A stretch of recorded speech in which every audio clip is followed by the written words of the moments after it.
Hey everybody, or rather, hello purples. Perps, how are you? Hello. Hello. Hello perps. Hello perpsicles. Perpsticles. How's perpsticles today? And happy birthday to, of course, the potatoes. The potatoes. Happy birthday to the potatoes. See if we can get that there. There we go. Yeah, how's everybody doing? We are going to need a battery in a second.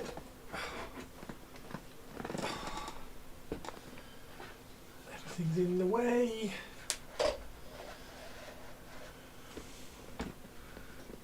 There we go. Get that battery up ready. How is everybody today? Happy whatever day it is. I can't think. I think it's Wednesday. Right, Perps, do you want to see these? Perpsicles. Right, I'm going to show you the coolest one first. Right, and they are a little bit large, as I said, so I am going to scale them down. I am going to scale them down just a little bit, but check that out. So they are going to need to get scaled down a fraction. But they're so cool. I'm trying to be very careful. I mean, it's quite good that these ones are the practice ones, because I did rush them a little bit, so they have got a little bit of resin water kind of build up. But they're just so fucking cool. They're so cool. However, they are, as you can see, here, slightly large, so they're just a little bit too big, just a fraction. Hey Gas, how you doing? Sorry, not Gas, Gus, how you doing, Gus? Here is some colour theory I want to ask you. I made a Regal Dawn tank with Vallejo steel grey primer. I want to make an undershade inverted zenithal with either Warlord purple or Alien. Which shade would work well with that primer colour? Let's think together. Either if it's purple. I mean, Steel Legion Grey. Steel Legion Grey is a warm grey, isn't it? So either of the purples will work. Gus, how are you? How's your stream? How are you doing? We're just looking at some 3D prints of some Sultanate Assassins which I've printed last night. However, I did print them slightly too large, as you can see here. So they are slightly on the terrifying side. I'm sometimes gassed the hut just to stand behind me. How you doing, Belle? Hey, Denethor, how you doing? Those look amazing. These are really, really, really, really, really nice. Yes, they are very, very, very nice. So I'm currently printing their bases. Their bases are the correct size. So their bases are all 32mm. They're supposed to be 32mm bases. So the bases are all 32mm. So I don't need to scale those. What I'm going to do though is I'm going to scale these down 90% and then print them again. Which also means I can get more on the plate. So I could probably print all of these again on the plate. And get them all kind of redone, but 90% seems to be about the right size. I got a there we go. I got an assassin. So this is the actual. That's the actual Trench Crusade assassin, which I have printed as well because that's also gorgeous. So that's the actual Trench Crusade assassin, and then this is the Creature Caster or Creature Crusade assassin as well next to it. So I've just scaled it down to it's about 90%. See, it still looks. The scale still looks a little chunky, so I might even go a little bit smaller, so that like the gun still looks in scale kind of thing, because the head, if I put the head over that head, the head mask is still like quite large and bulky. So I think I could probably scale these down a fraction further as well, but I don't think it's going to be that noticeable once you get it about the right size. So this is, like I say, that's 90%, and seems to be about right. So I'm going to scale these at 90%, and then there's another one. There's the one with. So these are the ones with the same poses, but different weapon loadouts. As you can see, this one's got 2 pistols, but this guy would be really, really cool if, I mean, he's got bloody everything on his back as well. Where is my music? Moo. All paints are from Vallejo. It's a cold grey. Could you check the colours on the web if it's not too difficult at the moment? So the steel, like the Warlord purple or Alien purple, like, it's not going to make much difference on which one you use in terms of colour theory. They're both purple. The colour theory comes in whether you want to use, like, I don't know, purple or blue, I suppose. But yeah, they'll be absolutely fine. Arguably, you want to use a different grey. Like, you want to use a warmer grey, if anything, possibly. Steel grey.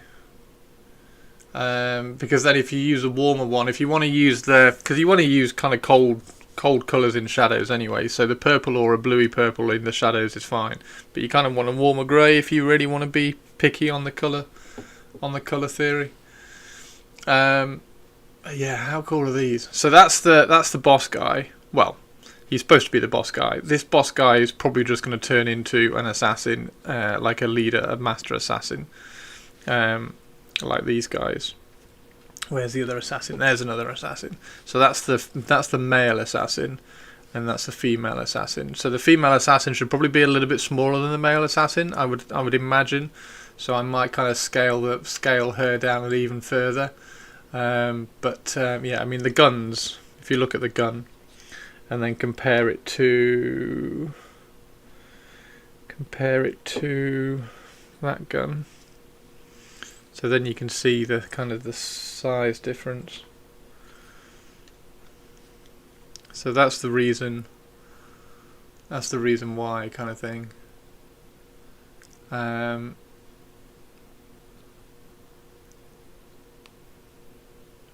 you can get a sense of the scale difference as opposed to the size difference, because they could just be big people, right? But the scale, it's really easy to make sure the scale is right, and the scale of that, as you can see, is probably about 90% too big. So if that got scaled down, a fraction, it would be a little bit more acceptable. So I'm going to reprint them tonight. Like I say, I've got the bases on the go at the moment, which are fine because the bases have got like little places for them to put their feet. But once you scale them down, the feet will still go in roughly those places, which will be fine. And the bases are 32mm, which is this big. So the bases are the right size because all the assassins are on 32mm. So we'll just scale them down, and then they'll still fit, sort of thing. They might need a little bit of sculpting and putty, but then also if you scale them down, then the cloaks will be a fraction thinner as well, which will obviously help. But here's the leader with the pew pew gun as well. There we go, bloody awesome. Slightly bent on that. I have to be careful on that when I cure the next one. But they're just fantastic. Really impressed with them. Really impressed with them. They're very, very cool. I've got loads of supports to kind of peel off. But once they came out slightly larger, I was like, well, I'm not going to rush too much on the peeling off of supports and things. When they get reprinted, there'll be a better pose, better quality. Like you can see, I've rushed it because there's still like little. They've not dried fully, so there's still little bits of residue left in the recesses where there was still some water drying out. But yeah, absolutely brilliant. Creature Caster are used to bigger models. That must be why they scaled that way. Yeah, probably. Which is absolutely fine. Like you just scale them down a little bit. They're really chunky. There's nothing really fine about them. We might start losing a little bit of. Like I'd imagine that knee detail might go a little bit, but I mean that's not going to be noticeable. But they are absolutely gorgeous. And then also what I've done, the one that failed to print is the one with the bow. There's one with a really cool bow. So what I'm going to do is so I've reprinted. I'm reprinting some. I'm printing some at the moment. There's two more assassins. The one with the bow. And then all the bases. So I'm printing all the bases, so that's fine. So I'm going to reprint them all.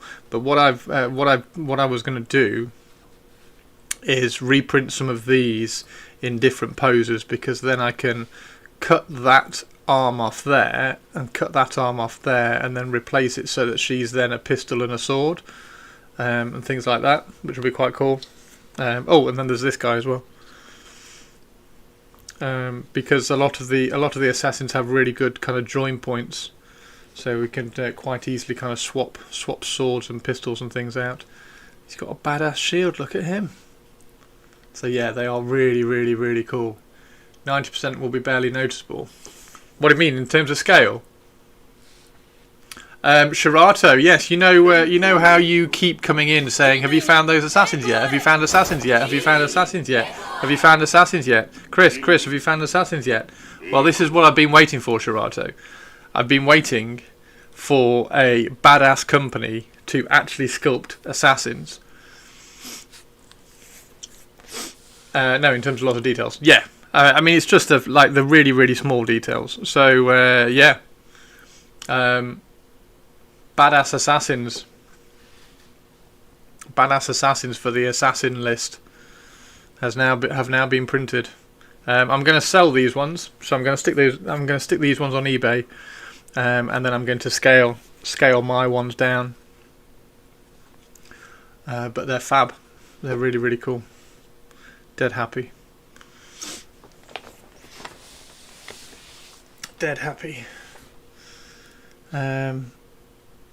So yeah, the only thing now I'm waiting for the dervishes. I have a funny feeling that Creature Caster are going to sculpt some dervishes as well. These came out a month ago, so yeah, we've been kind of keeping an eye on it. So I'm going to hope/guess that they're going to sculpt some dervishes for the faction as well, and then that will be really cool. So the only thing we need, so this is the, hang on, let's bring up the Creature Caster thing.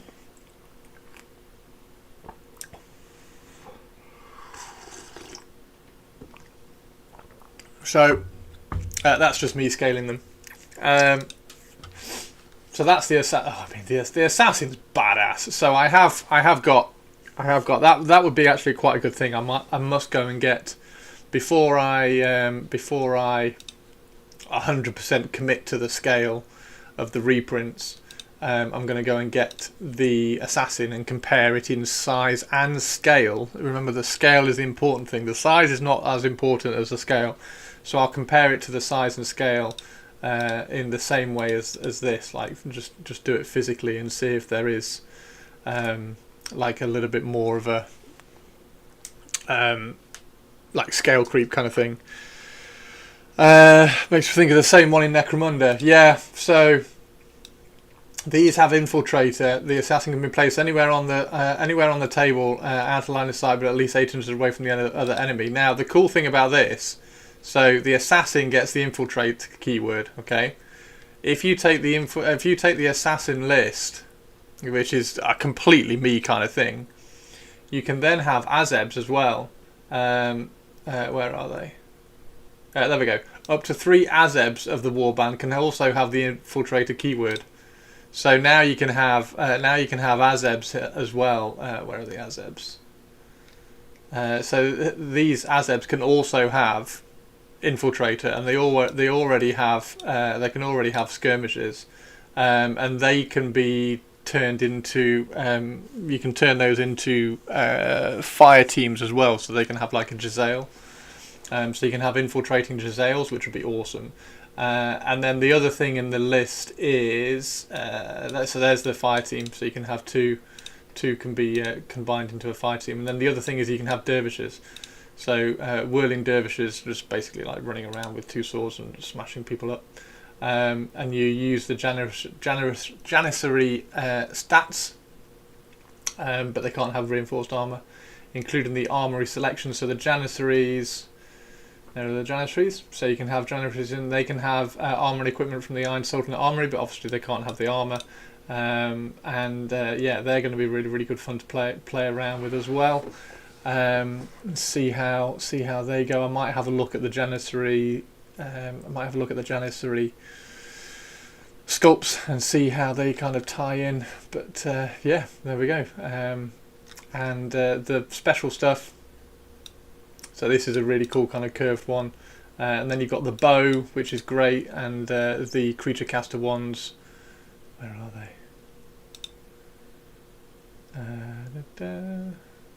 Oh, that was me having a look for dervishes. There we go. So the creature caster. What was I looking at? Oh yeah, the bow. The creature caster wands. There's the bow. So they have the bow, which is fantastic. I've got to decide whether I want the bow on the female or on the male. Yeah, we've got the bow in there. So the really, really cool magic item, special item kind of thing. And then there's I think that's armor. Yeah, so that's the armor, and then that's the 2 blades, which are really, really cool. Plus 1 injury, 2 attacks, one minus handed. Yeah, so fantastic, really cool. Just want to make trench zombies. Yeah, I sold my trench zombies. I sold my trench ghosts. I printed out some trench ghosts. It's a pretty hefty price. Yeah, well, the assassins are really expensive anyway. So, I think I worked out. I did a mock assassin list, and it was only like 5 models anyway. So, I've been waiting for the War Games crew to release their assassins. They released their version of the Master Assassin last month. War Games crew. Is this on here as well? War Games crew. Oh, are they the ones? Hang on, they might be the. There we go. They might be the Winchester. The pub. They do dervishes, I think. Have they done the dervishes? I think I've seen the dervishes on here. I mean, that was quite cool. Oh yes, yeah, it is this one. It is these guys. So these are probably the best dervishes so far. because as Purple said, they're a bit more dancey. Happy to discuss lists with you at any point. I'm not particularly. I'm not going to get much out of discussing lists, to be honest, because I'm just going to go, well, that's badass and cool. I'll do that. I've not even played a game. I'm just doing cool shit. So, yeah, so that's the dervishes. Where's the Master Assassin? What's the Master Assassin? I mean, he's cool. The Desert Sentinel. I just felt that the... there we go. I just felt that these ones... Go away. I just felt the creature caster ones had a bit more of a Sultanate vibe to them. Can help you optimize your badass and cool. That would be cool. Optimization. Assassins are one of the lowest tiered factions, but they are so fun. I played assassins in Lord of the Rings as well. So I can't now in the new rules, but I had 9 assassins, a 9 assassin Middle Earth list as well. Lord of the Rings Middle Earth list. How are you doing, Whiskey Whisk? The trench zombies I have. Where's the library? Is it library or purchases? I think it's library, isn't it? And then you purchases in here. So the purchases I have the trench ghosts. Where are the trench ghosts? That's all my old world stuff. There we go. Here are the trench ghosts. So these are the trench ghosts which I've already got. So I grabbed these ones. So I printed out a load of them, and then that one was the commando, which looked quite cool. But I really like the tank. I need to print a tank. I do want to print a tank at some point. So that's the trench ghost that I've got. See if there's a picture of the ghosts themselves. There we go, those. So I printed all of these, and then I didn't particularly like how I painted them, so I sold them on eBay. Relentless is brushing away the space elves. How's the Legion? The Legion is really, really good. We're going to do some. We're going to do some more painting. Oh, there's the Master Assassin.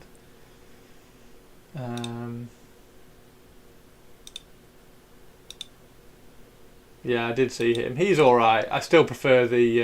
Oh, that's quite nice. I quite like the recurve. Oh, okay. Yeah. No, they're quite cool. That's quite cool. That is quite cool. I quite like that. What's that? $11.99. Yeah, that's quite cool. They are quite good. I quite like those. So you're waiting for these guys to do the rest, and I'm waiting for Creature Caster to do the rest, the dervishes and stuff. Fingers crossed, eh? Fingers crossed. Fingers crossed.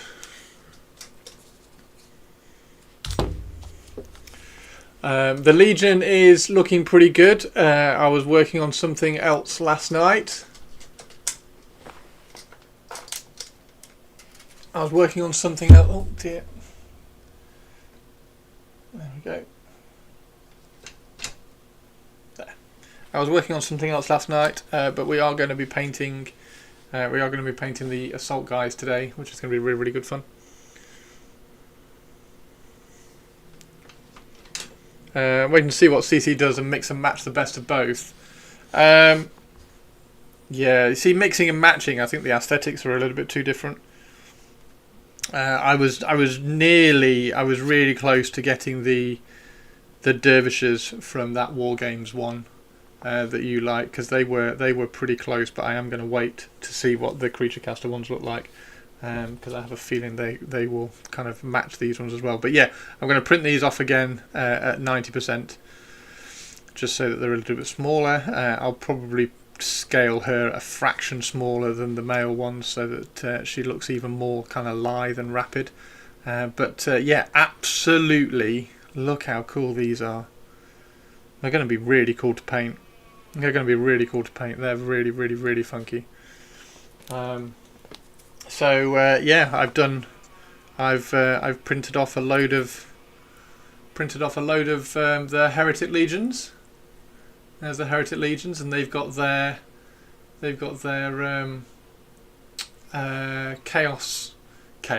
hell bases. Like they're stepping out of the gates of hell. So they look quite cool. I'm just doing their bases like this, nice and flat. I think that's going to look really, really cool for their bases, to differentiate everything. And then obviously we've done some trench pilgrims as well, same kind of thing, doing their bases just as I'm just printing off base toppers and using the base toppers as bases themselves, because I think it looks cool. So there's one of the he's not had his black primer, he's just had normal primer. So that's that, and then of course we have the paladin, which I printed out the other day, which is gorgeous. And then we've got some nuns, including that really cool nun. So she was fab. And then I've also printed out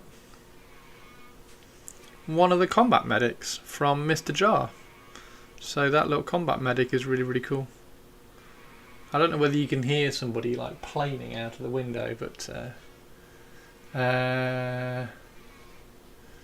next up is putting it back together and resculpt some bits. I spent last night preparing for Dreadsember.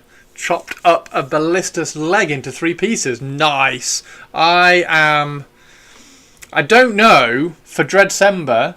What do you guys think? Should I do the Deliverer's Dreadnought?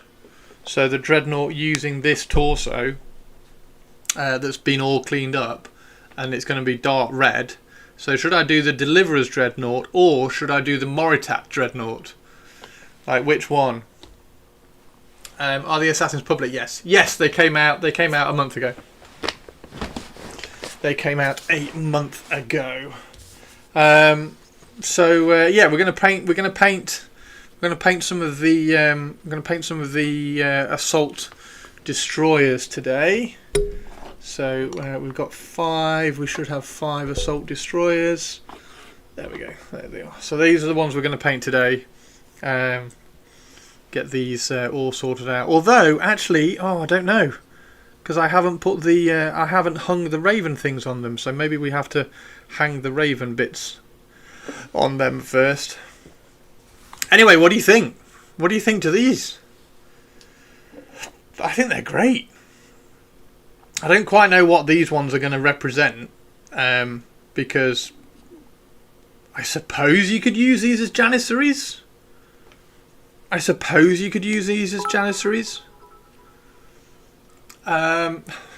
Need I repeat myself all the time? Music. Move. I'll get the music on. Yes, I will get the music on. Yeah, I don't quite know. Are they going to? They're not really going to be dervishes, are they? It's supposed to be a leader, I think.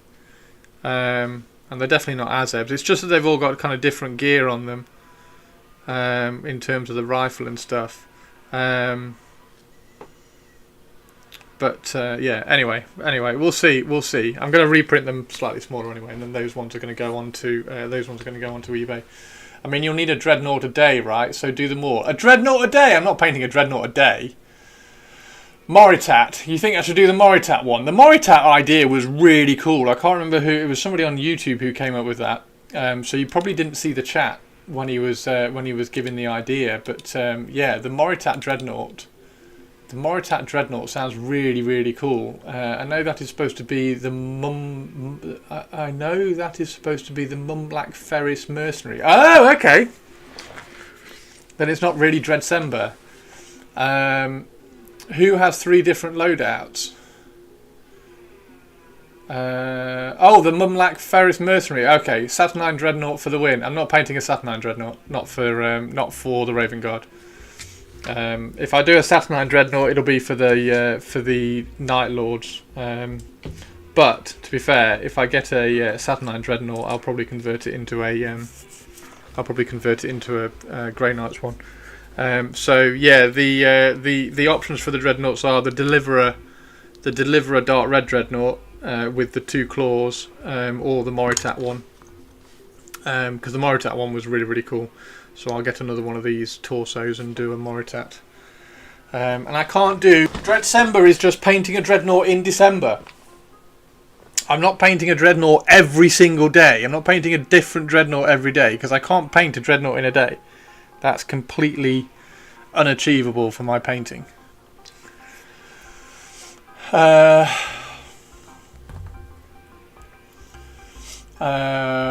What it is not is Dread a Day. Yeah, I'm not doing Dread a Day. Moritat Dread sounds like a cooler idea. Moritat Dreadnought sounds like a really cool idea, to be fair.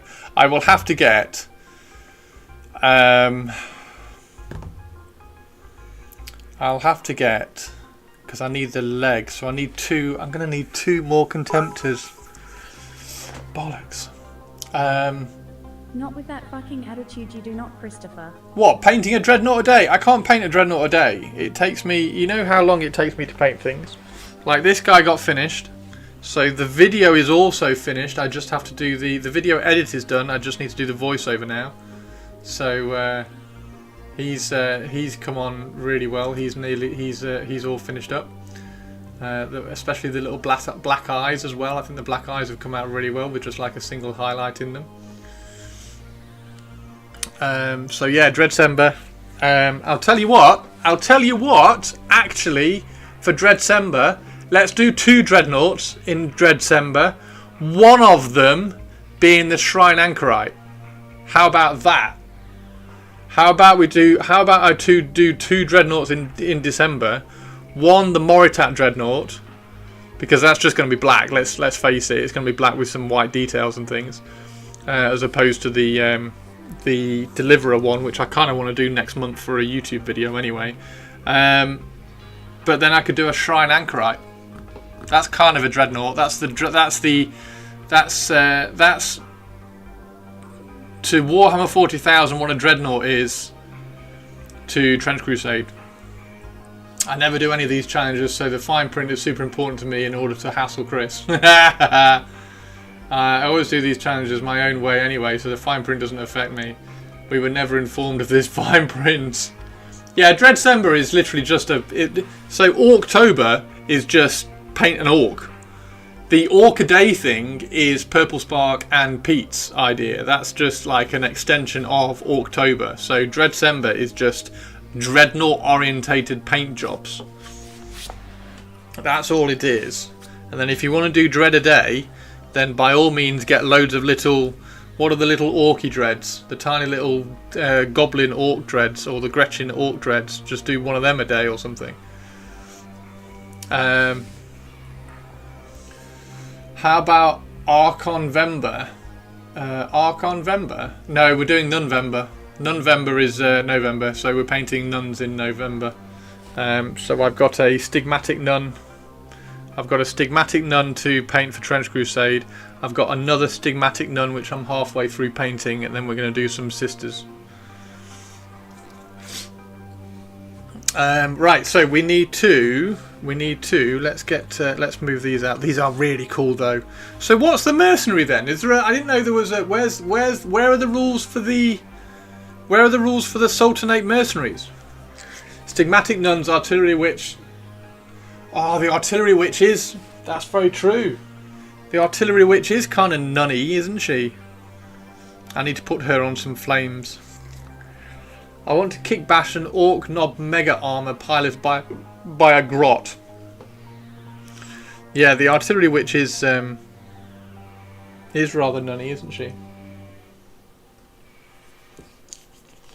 There's the other one. I've printed 2 of these, and one of them I gave a pistol to, just to give her a bit of differentiation.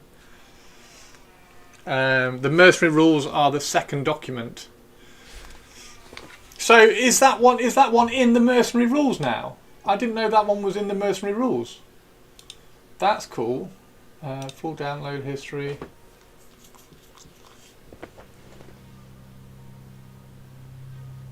Mercenaries.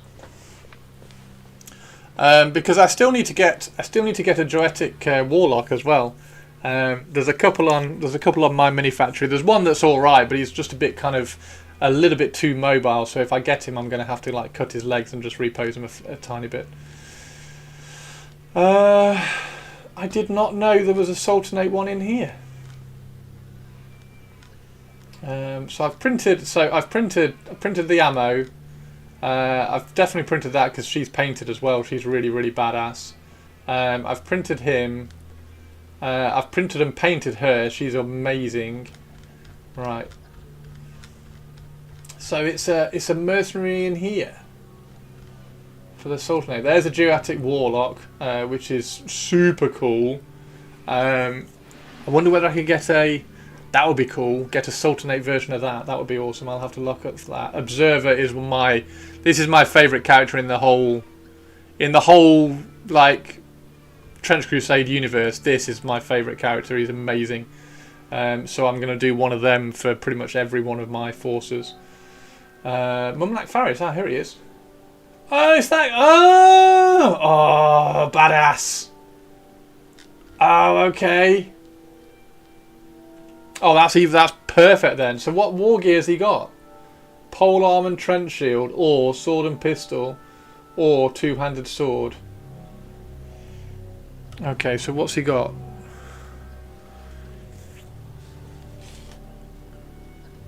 Pole arm and shield, sword and pistol. So if I give him a pistol in that hand, then he'll have sword and pistol. I mean, that's my favourite version of him, I think. Wow! Is he any good? Is he any good in the game? Trench nuns sound fun. A whole war band of different nuns with guns. How many? That's a very, very good point, actually. How many nuns can you have in the Trench Pilgrims? I think you can only have 2. Because I think I thought of that. I was like, oh, can I just have like an army of nuns? Who was that, by the way? Oh, Spiky! Spiky with the resub! Spike, you're a legend. Thank you, dude. That's incredibly kind of you. That's incredibly kind of you. Thank you very much. Autocannon! Yes!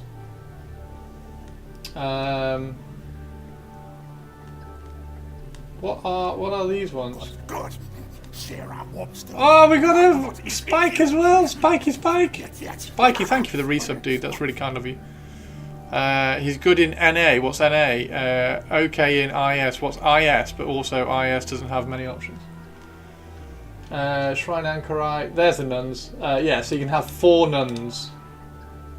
So I can have 4 nuns. I actually have. I think I have 4 models for the nuns now.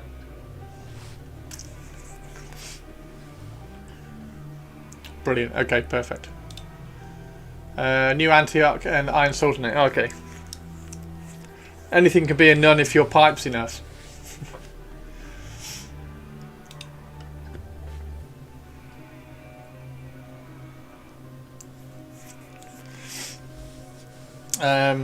Can you take him? Can you take him with? Can you take him in the optional faction stuff? So can you take him with the assassins? Or are the optional faction things allowed to have?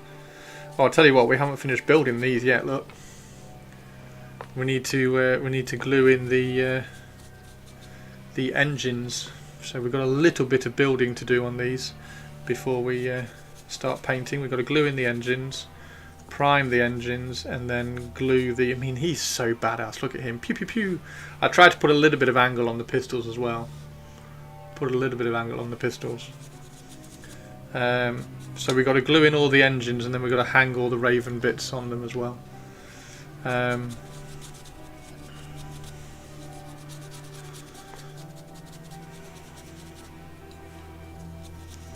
So go on then, Strato. How did you base the start of your assassin warband? How many assassins did you actually have in it?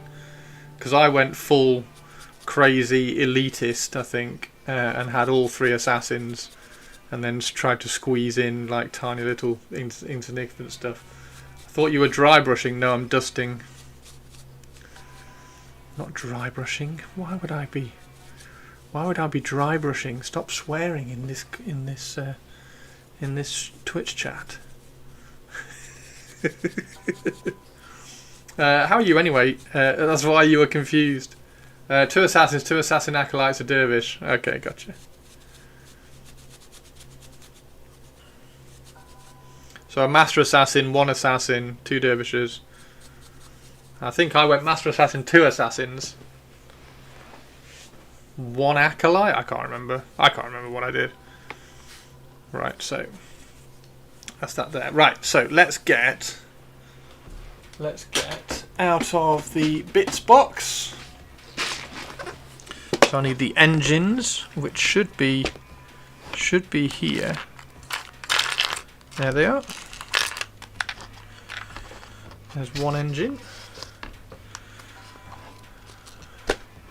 There's 4 engines. And there's 5 engines. Yay! And then we need the little bits to hang. Oh, box has fallen down. There we go. Then we need the little bits to hang off the shoulder pads. I'm okay. Feels like I'm trying to fight off yet another retail cold. 'Tis a season. 'Tis a season for the cold. Fa la la la la la la la. That's not good, dude. Is that because you work in retail or because you went retailing yesterday?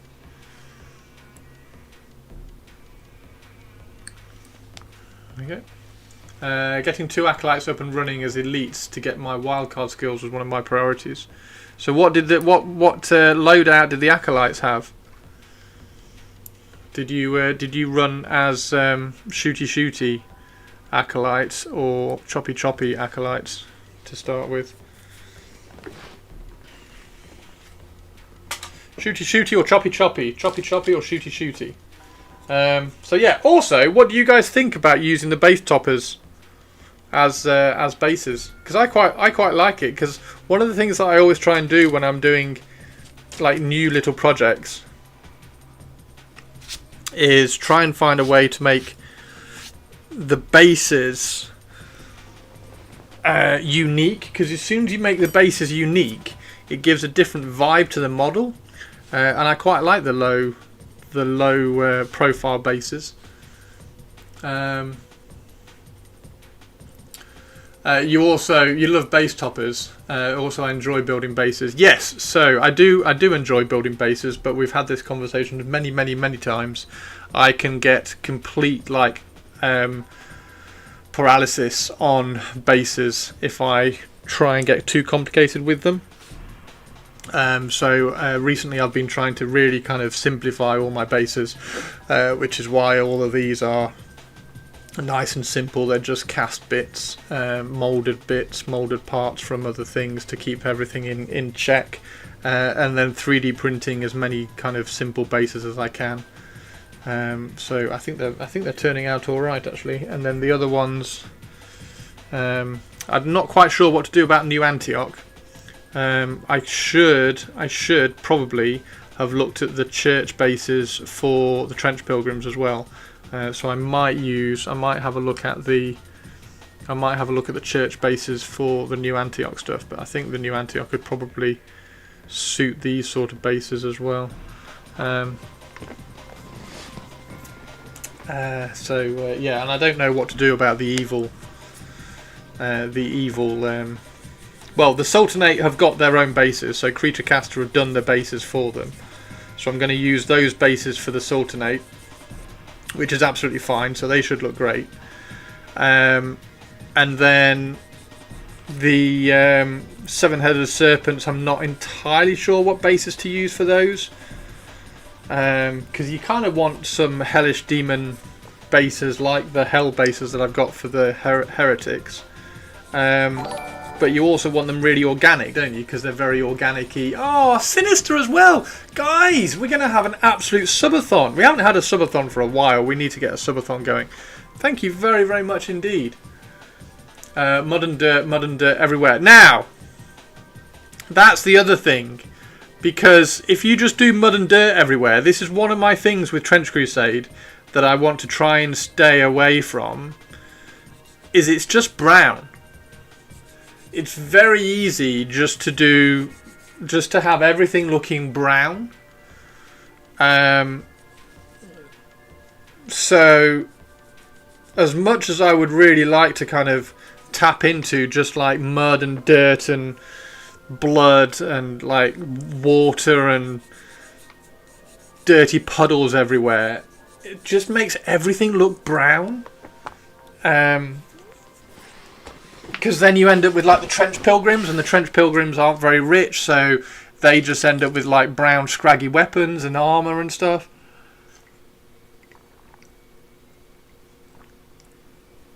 And rusty hats. So everything just ends up looking brown. So I'm trying.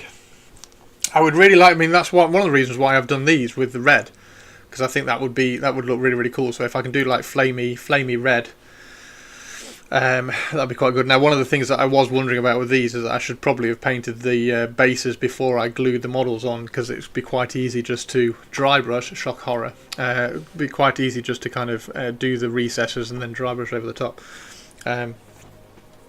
But yeah, I just want to kind of veer away from the everything being brown aesthetic,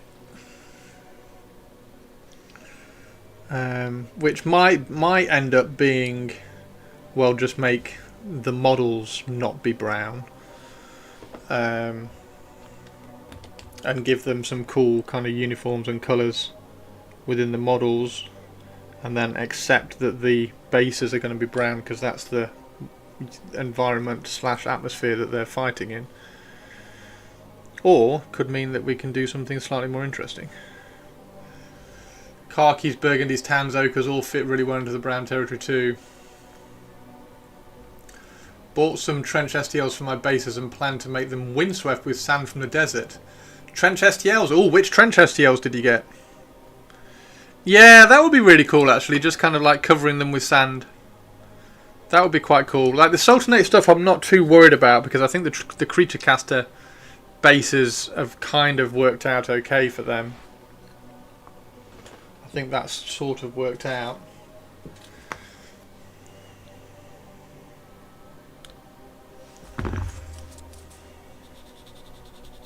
But yes, you are right. Khakis, burgundies, ochres and things. That is very true, you are right.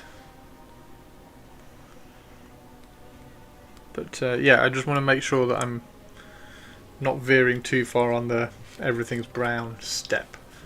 Trenches also have concrete and sandbags and vegetation and water pooling. But see, the thing now, when you say that, Sinister, now all I'm thinking about is, think of the bases you could make. Think of the bases you could kind of like construct and build, and then that's where you just get, it just takes too much time. Takes too much time trying to concoct all these tiny little bases for things that ultimately you're going to try and kind of cover with dirt. And I was trying to avoid that as much as possible for Trench Crusade. And like I said, like when Trench Crusade came out, I was like, it's a really nice opportunity to go and find all those 3D printed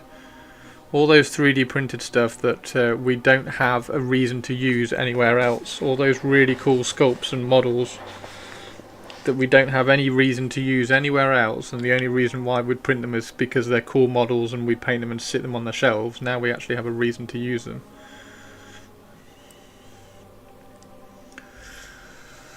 Well, which ones have you got? Legend Games.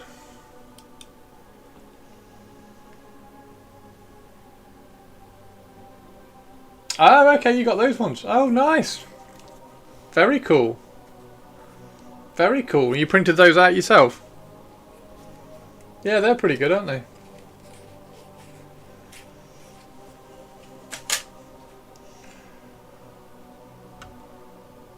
We'll have to add you to the Trench Crusade folder, Shirate.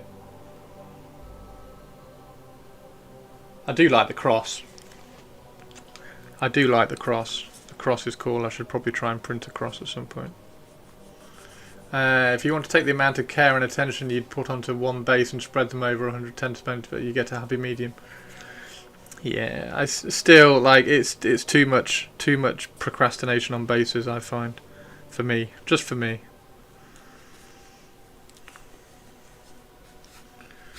So 3D printing is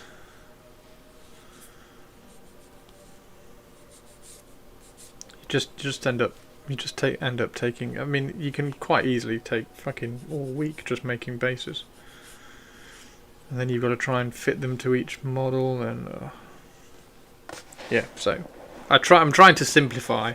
That's what I've been doing all year, pretty much, just simplify all my base work.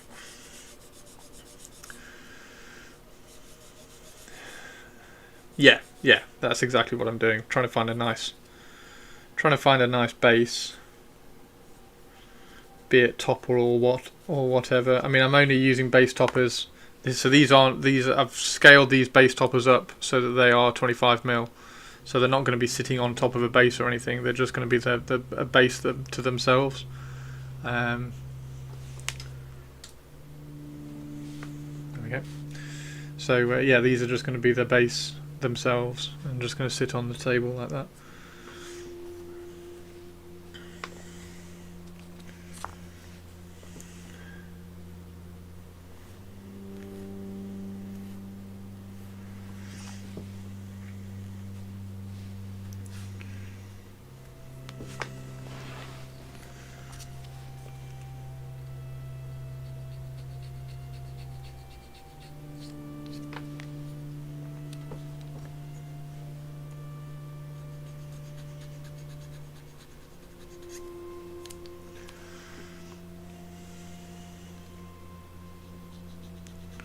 Not Thursday today, is it? So it's not movie night tonight, is it? What is movie night this week? I can't remember what I said it was going to be. Fantastic Four? Is it Fantastic Four this week?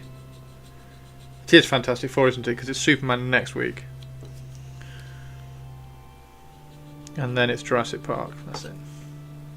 Fantastic Four. Perfect. I'm looking forward to that because that's one of the ones this week that I have this month that I haven't seen. I haven't seen Fantastic Four. I've seen Superman and I didn't particularly like it, and I've seen Jurassic Park and I didn't particularly like it. But I put these on for you, put movie nights on for you, so you get to tell me whether you like it on movie night.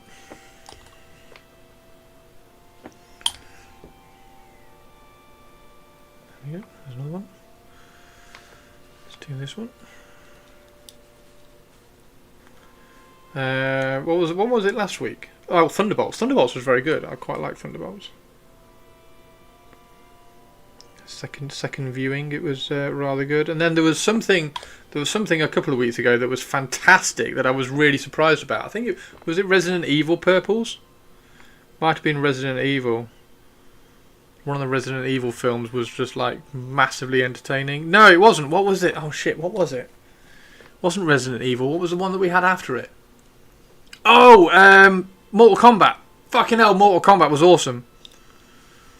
Mortal Kombat was fab.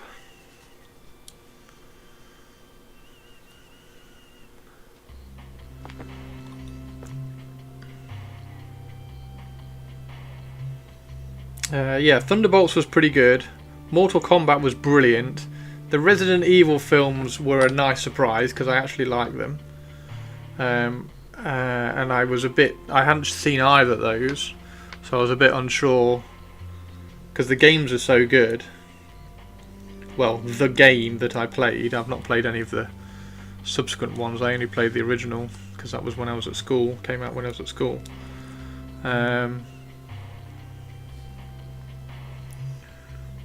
Which was really funny.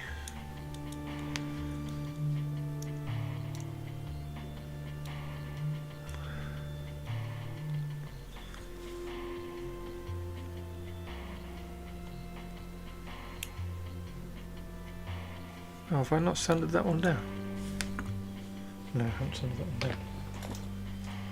down. Should I Cavalite Cartel? I have no idea, dude. I have no idea. Shirato, I don't know. You pick. You pick, dude. I think they're all pretty strong.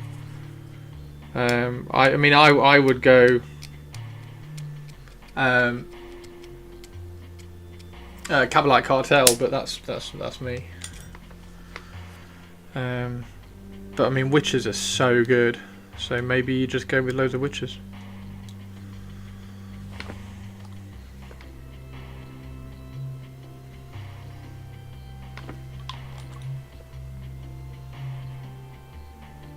I mean, it's a TTS as well, isn't it? So there's not even any pressure on painting models for it. Look, no! Right, let's do dangly things. Do some dangly things. So we need some dangly things for all of these. That's a double feather. Use that double feather. There's that one, and that one, and have I got one of those out yet? No. Let's get one of those out then. Let's get a double skull.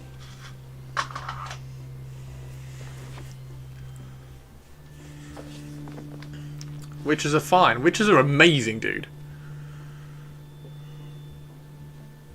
Witches are very good. Well.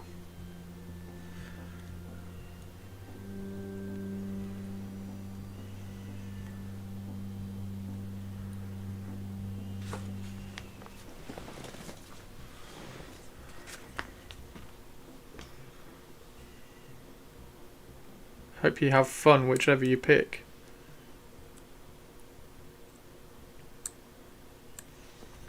Even if it is on Tabletop Simulator.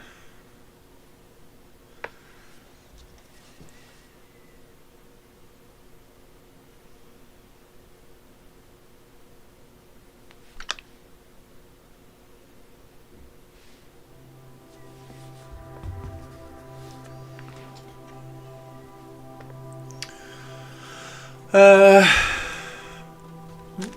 move that out of the way a little bit.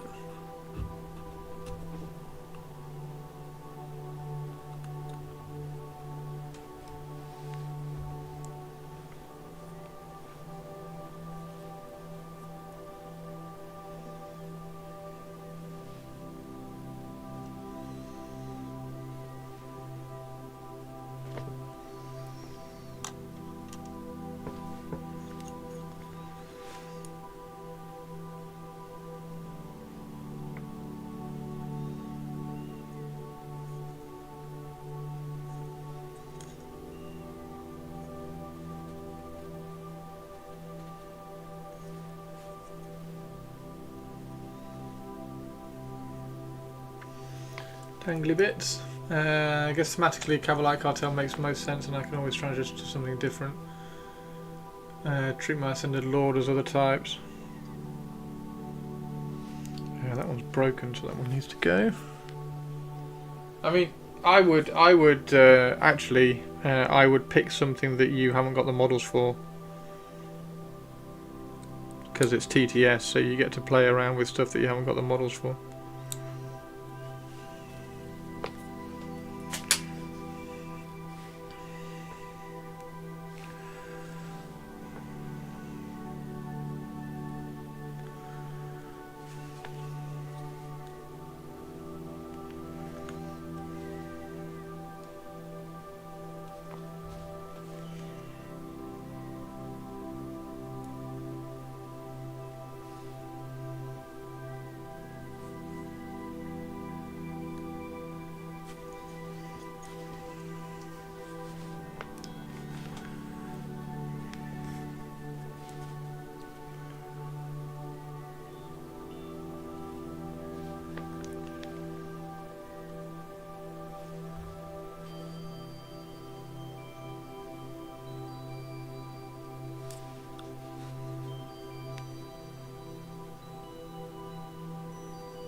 I need a guild. I need all the guild assassins, river, king, rangers, procurement guilds from Creature Caster.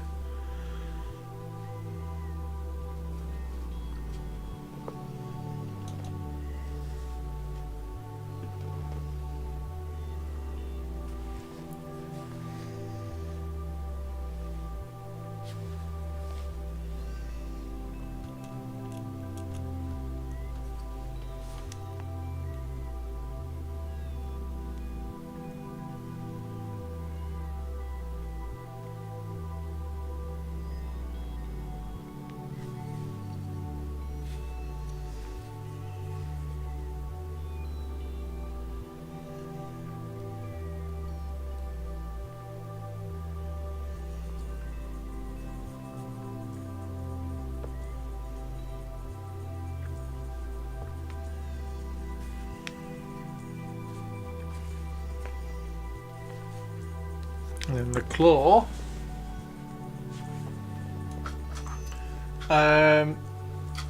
What guild assassins, river king, rangers, and procurement guild minis from Creature Caster Sinister?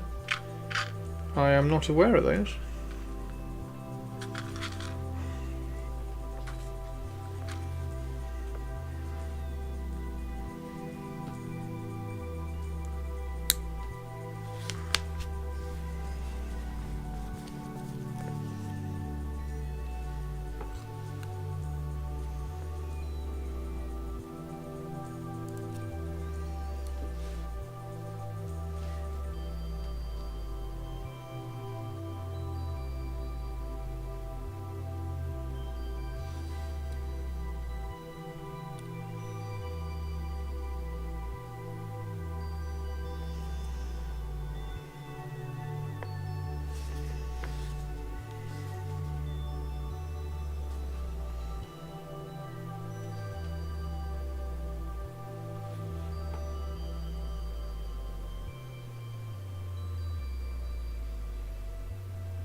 Oh, bollocks.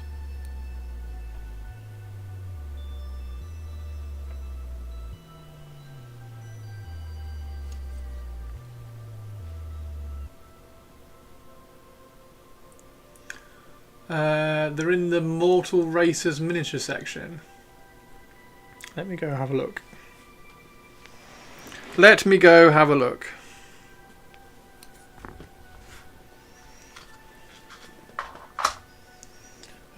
Right, so this one, that one, we're going to give. No, we'll just put a transfer on there. Creature Caster. Is it in the Creature Caster section? It's not Trench Crusade, is it?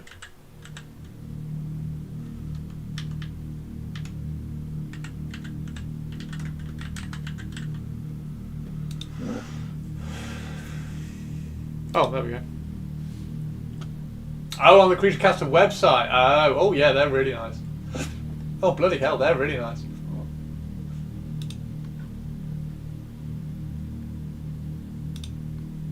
Oh, they're really nice, aren't they?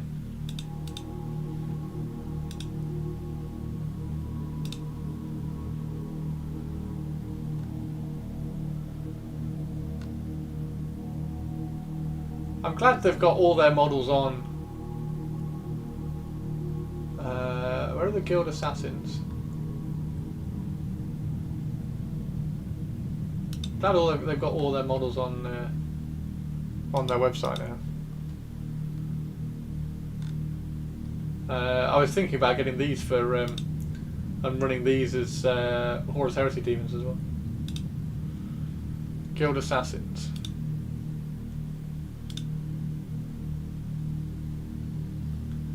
Yeah, they're pretty badass, aren't they? Wow. I wonder if they're on. Are they on here?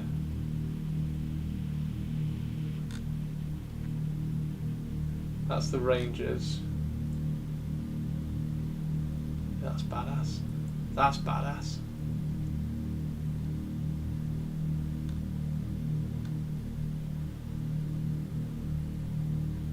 Oh, nice one. Thank you, Shirate. Yeah, we need to add you to the Trench Crusade drive, dude. If you have anything, if you have any files to share. Altika Gabayat skirmishers. What? Children of Discord. I don't want to spend all night, all day scrolling through Creature Caster stuff. But I wonder how bad the shipping and tariffs would be to have those shipped to Sweden. Either that, or you buy the 3D prints and I print them for you. But it's probably cheaper to buy the actual resins, to be fair. Okay, so added all of those. They've all got dangly bits. Have they all got dangly bits in the best places? I quite like that one that's attached to the thing. He's quite cool. That's swept back, which is great. And then that one's, he's got one on there, and then he's got a raven on that bit there as well, which is good. Keep spending my Hobbit budget on new models instead of saving for a printer. I've been shamelessly tagging Elegoo in all my 3D print posts recently to try and get a Elegoo 3D printer, because I think I do a lot of promotion for 3D printing.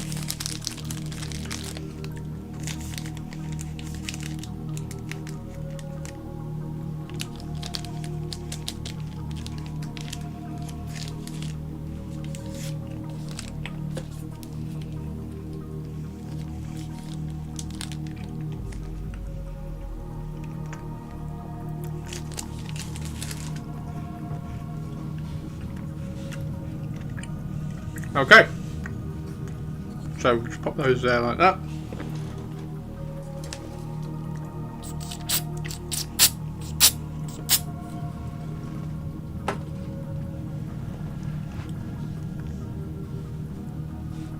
Make sure we get all the super glue cured.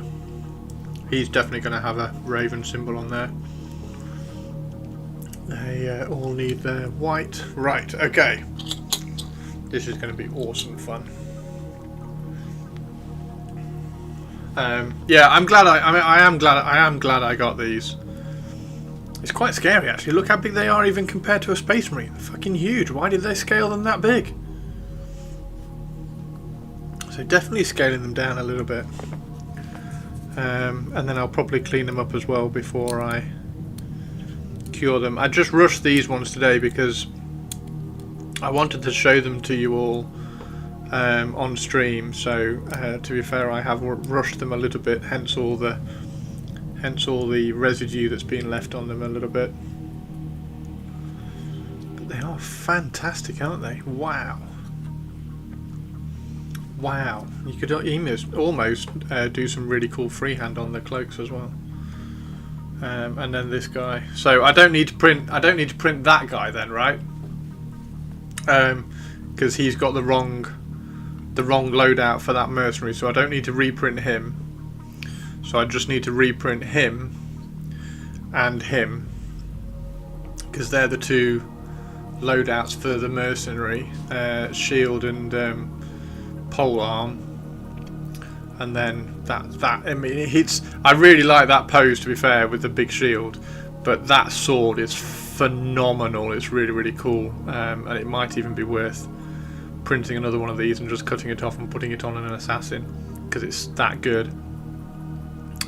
Maybe add it to the actual Trench Crusade assassin, and then just cut that hand off there and add a pistol to it, because then he goes sword and pistol, isn't he? 148 is ideal for D&D, etc. 132 true scale mini the most. We can't see. Yep, sorry. I don't know why that's moving. It seems to be moving today. There we go.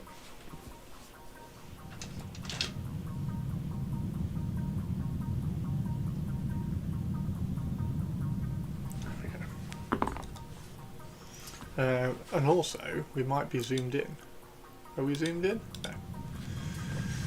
148 is only slightly larger than Games Workshop scale. Yeah, I've got a couple of tanks.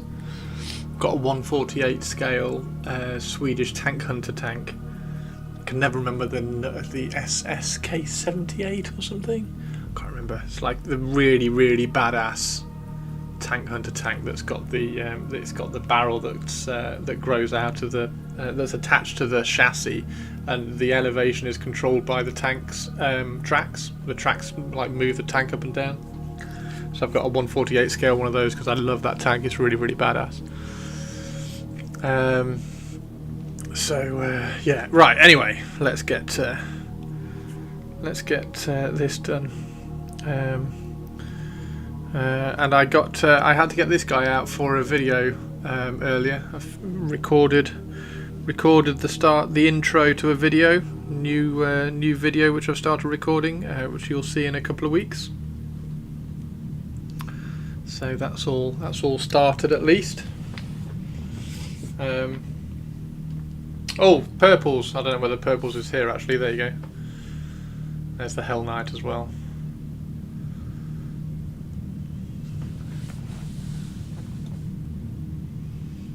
Proper cool. Proper cool. So, yeah, just got to get this scale correct. Think it's slightly out of scale. What do we reckon? Think he's slightly out of scale. So, I mean, he might even need to be a little bit less than 90%. Like I said, I'm going to go and get the assassin print. I've already printed the assassin, so I'm going to go get that print. And check that he's the right one. Right, I need to move that box very carefully over there. That's a secret box. You're not allowed to see that box. And then I need my primer. Here is my primer. And we're just gonna hand prime. I'm just gonna hand prime these little bits.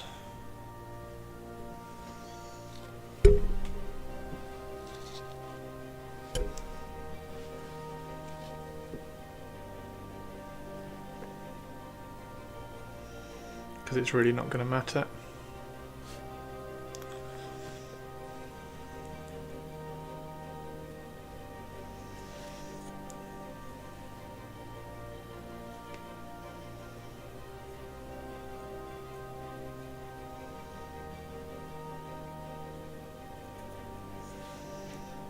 There we go, there's one. Hand prime this one.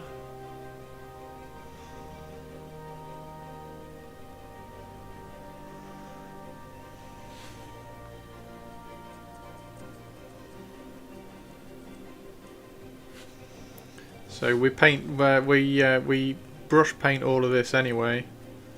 I sanded down the layer lines on the Serpenta, top of the Serpenta pistols as well.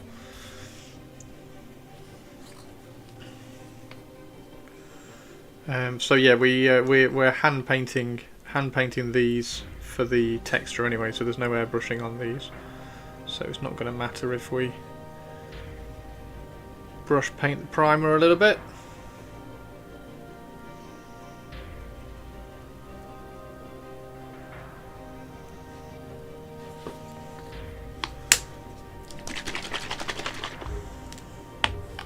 What's your favourite Trench Crusade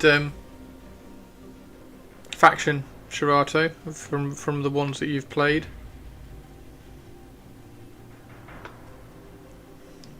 Volkite Serpenta again. Because I was immediately I was like, oh, I'm doing the assassins. Immediately.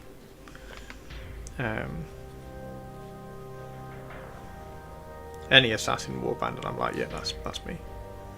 I'm there. Did I paint the? I don't know whether I painted the.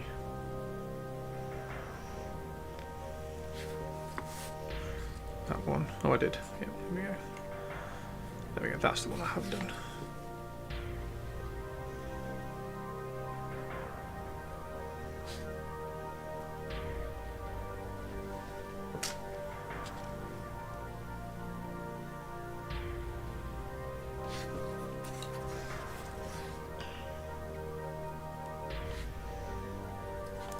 top of the Volkite again, just paint the top of the Volkite. It's just sanding those. The tops of down, because they had a couple of them had some 3D print layer lines on them. I think they had a bit of tearing as they were printing, but we're just showing up the layer lines a little bit. There we go. Okay. Assassin's Knights of Avarice. What are the Knights of Avarice? Knights of Avarice sound awesome. Hey Hargrim, how you doing, man? Hargrim. Knights of Avarice. Is that New Antioch? Hang on, let me go to.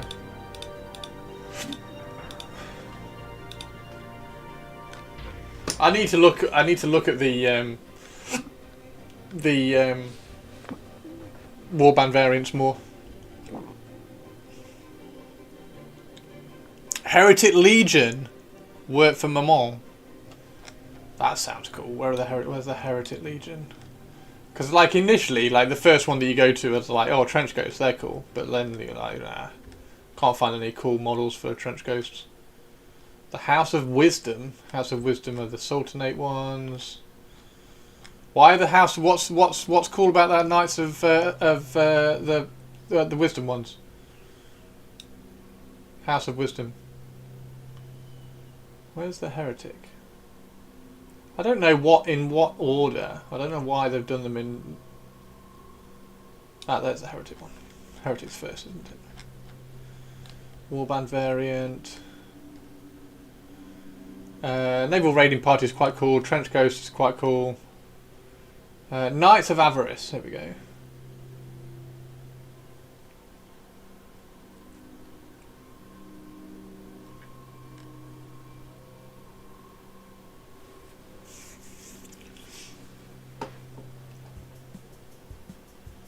Oh wow! Oh, and you can have Geotic Warlocks! Okay. The Knights of Avarice are pretty cool. House of Wisdom has 2 Alchemists, and you get 2 Homunculus units that give a bunch of different abilities. Oh, okay, Shirato, they do sound really, really cool. Okay. And I've got, I have Mr. Jar's, where are they? I've got Mr. Jar's Alchemists. Where are all his Alchemists? There we go. So I've got Mr. Jar's Alchemist. So I've got plenty of cool Alchemist sculpts. This is Mr. Jar. So I've got plenty of these. So I could definitely do a couple of variations of the Alchemist sculpts as well, which would be cool. Okay, so that's all of those reprimed with the engines on and the little dangly Raven Guardy bits. This one, we're definitely going to start putting some Raven Guard symbols, chapter symbols and things on the shin pads of these because they're a bit more visible. So he's going to have one there. We've already put that one on him, so he can get that one painted up, which should look really cool.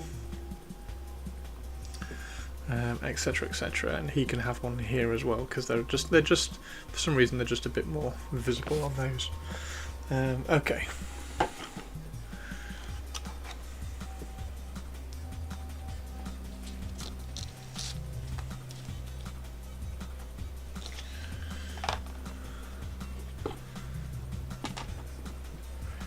If you couldn't tell, I like tall armies more than wide armies. Ignore the fact that you turned me into a Drakari MSU player in 40k.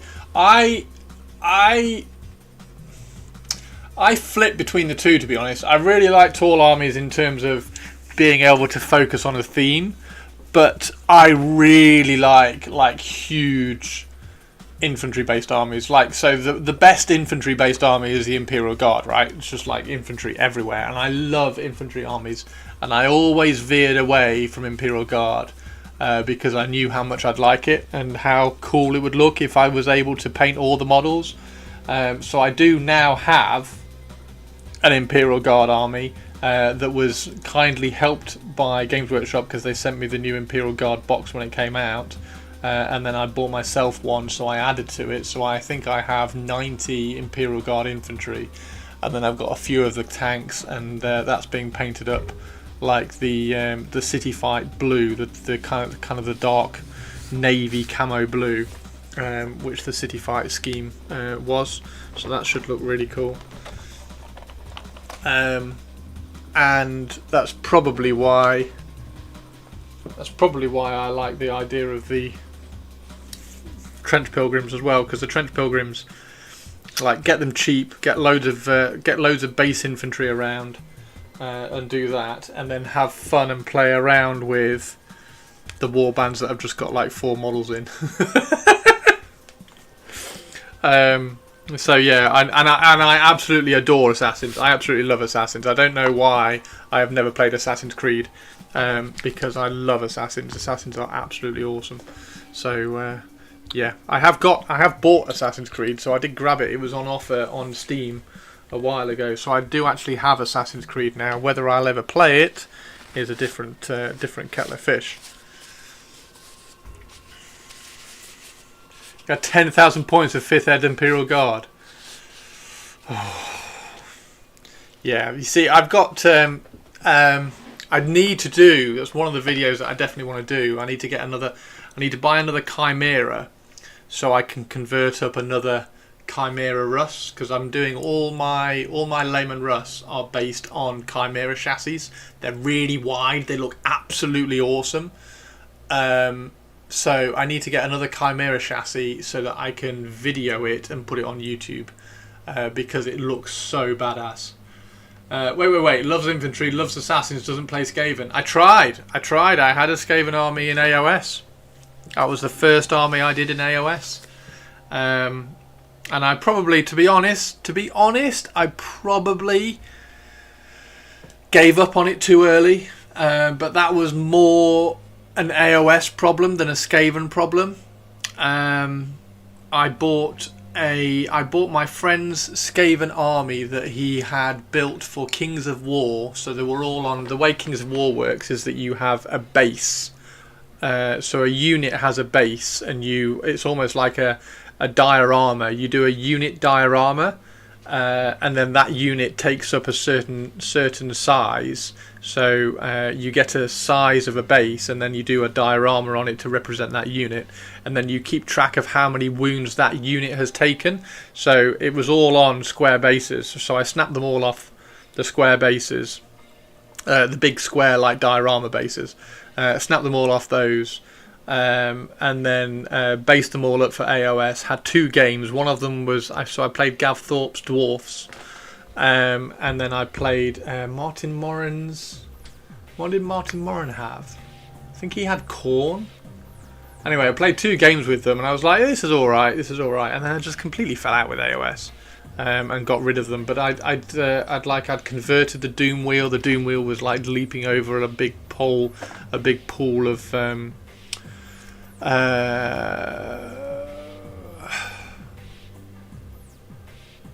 shit. What's the green stuff? Warp fire. A big pool of like warp fire stuff,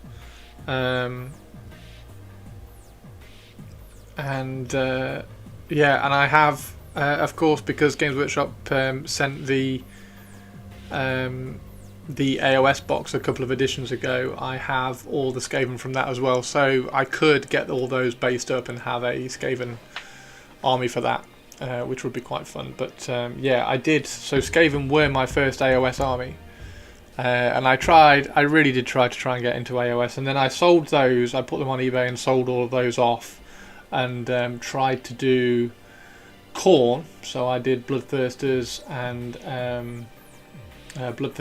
and Juggernauts of Khorne and things like that, because I had a Khorne Warhammer Fantasy army, and then I got rid of that. And what did I try next?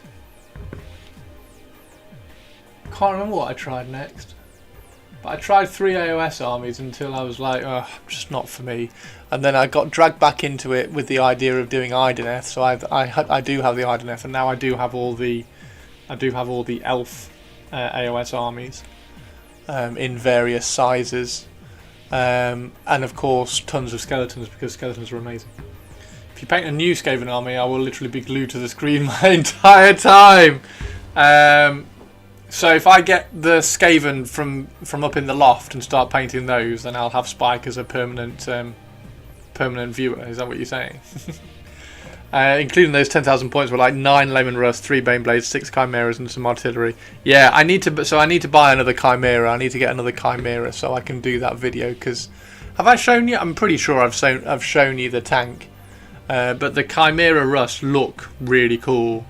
And then I also did the Chimera that I did has got the flame cannon from the Bile Predator.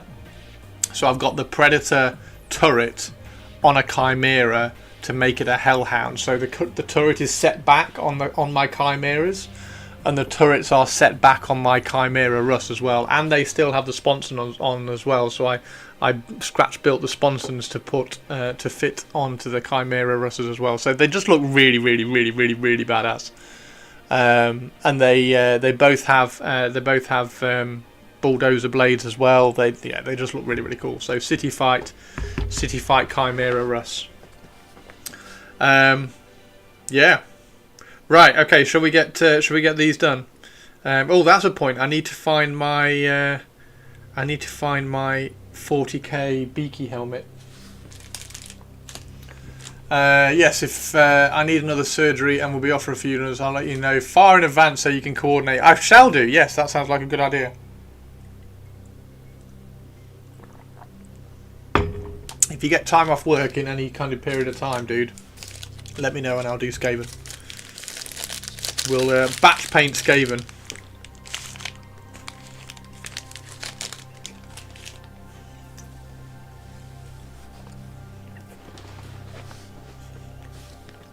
The only model from that box that I got rid of was the Skaven Lord riding the massive giant rat, because I didn't like the model. But I've got everything else. Yeah, I do have everything else. And they're really cool, actually. They are really nice. And I painted the Underworld models. So when the Skaven that was my Underworld warband for a while when I was playing that. That was my Underworld warband. Okay, so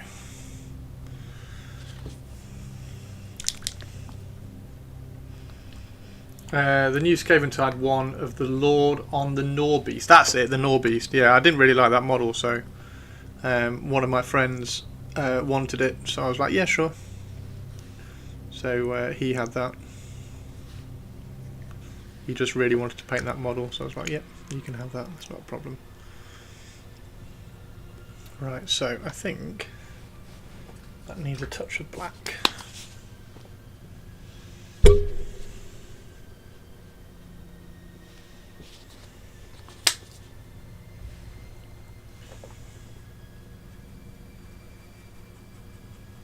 we go.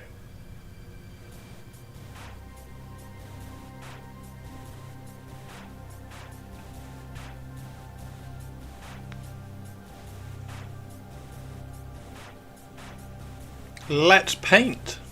It's going to be very, very simple and very easy.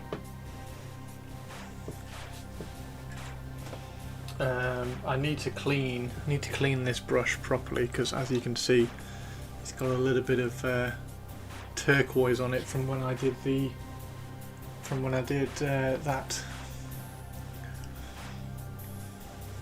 Still painted the Bretonian Lord on the Royal Pegasus. Are you doing it Ren style? What's the Ren style? How are you doing, Manaringo? Let's see if we can clean this one just a little bit before we start painting.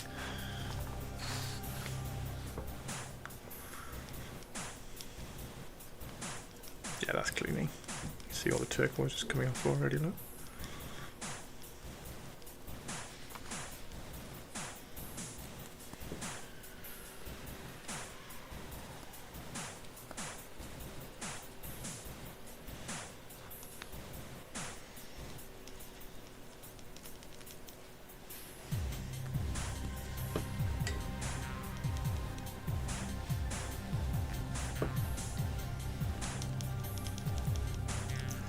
Ups and Downs had the big blue interview. Oh, did it go well? Or do you think it went well? I mean, it's always difficult to know with interviews, isn't it? I thought my Games Workshop one went well, but apparently not. Well, actually it did. I was like 3rd choice for 2 roles, but never mind. Dunno. But you've got it done. Was that the last step? Is it choice now? Do they pick now? Fingers crossed, dude. That's going to be awesome. You should be very, very, very proud of yourself for getting through the process and going as far as you did. And hopefully you are going to be rewarded with the job. Well done, mate. Well done. 5 days or so. Yeah, well done. Well done, man. Huge, huge, huge step, mate. Should be really proud of yourself. I'm sure Laura is as well.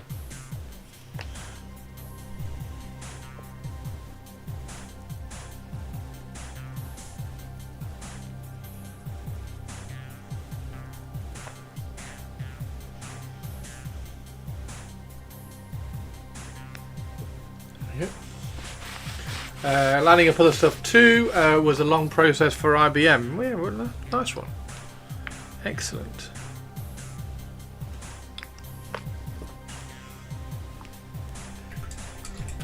Okay. So that's slightly cleaner brush. And now we're going to get it very, very dirty because we're going to get this guy out. And we're going to tap away. Oh, is that dusty Probability again? factor of 1 Hey, to 1. teeny tiny. We have normality. Speaking I of, repeat, we have normality. speaking of the Anything devil. you still can't cope with is therefore your own problem. How are you, teeny tiny? Okay.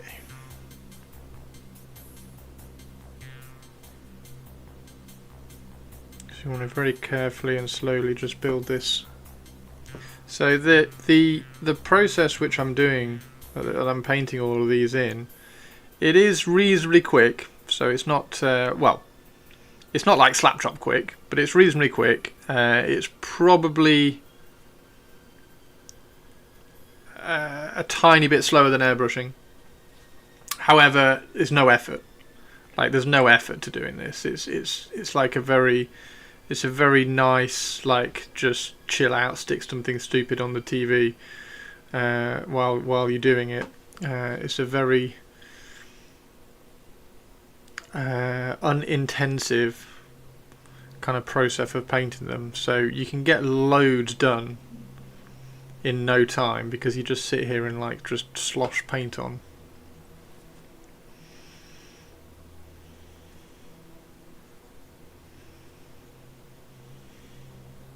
And then with a little bit of effort at the end, it ends up looking like this.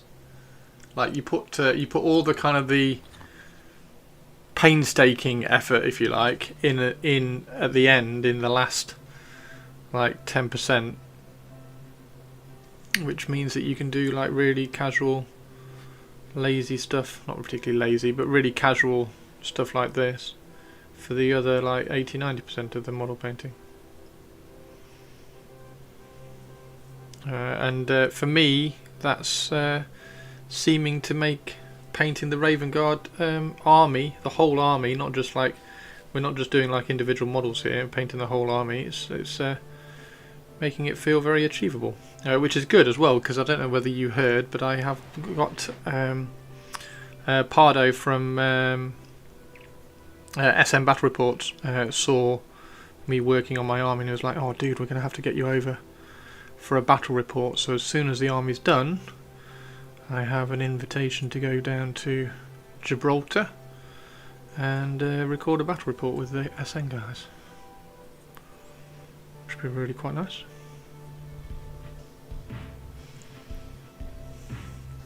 What's the deal with these Pew Pew Marines? So these are assault destroyers. So they're the assault destroyer squad within the army. So these are, I'm trying to add a little bit of variety, so they're all going to have white shoulder pads as well.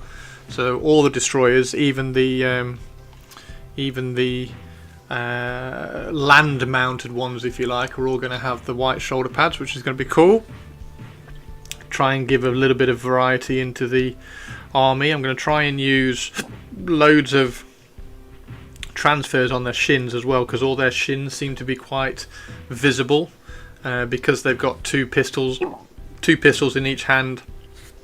It's kind of opening up their shin plates, so that's going to be quite fun to play around with. Yeah, they've all got the assault packs. We've just gone around and put all the little hanging raven skulls and feathers and little trinkets and everything on them. They're also, because they have the studded shoulder pads, and in like the Liber or whatever you want to say, in the rule book or whatever, they say that because they've got the shoulder pads, the studded shoulder pads on their left side, the chapter symbol goes on the right side, and because the chapter symbol is on the right side, the squad symbols and squad markings and everything get placed in other places on the armour, which is why I've been putting some of them on the legs and things like that. However, with these assault ones, they have these bare chests, so emblemless chests. So I'm going to try and put the squad markings on their chests, which will be quite cool.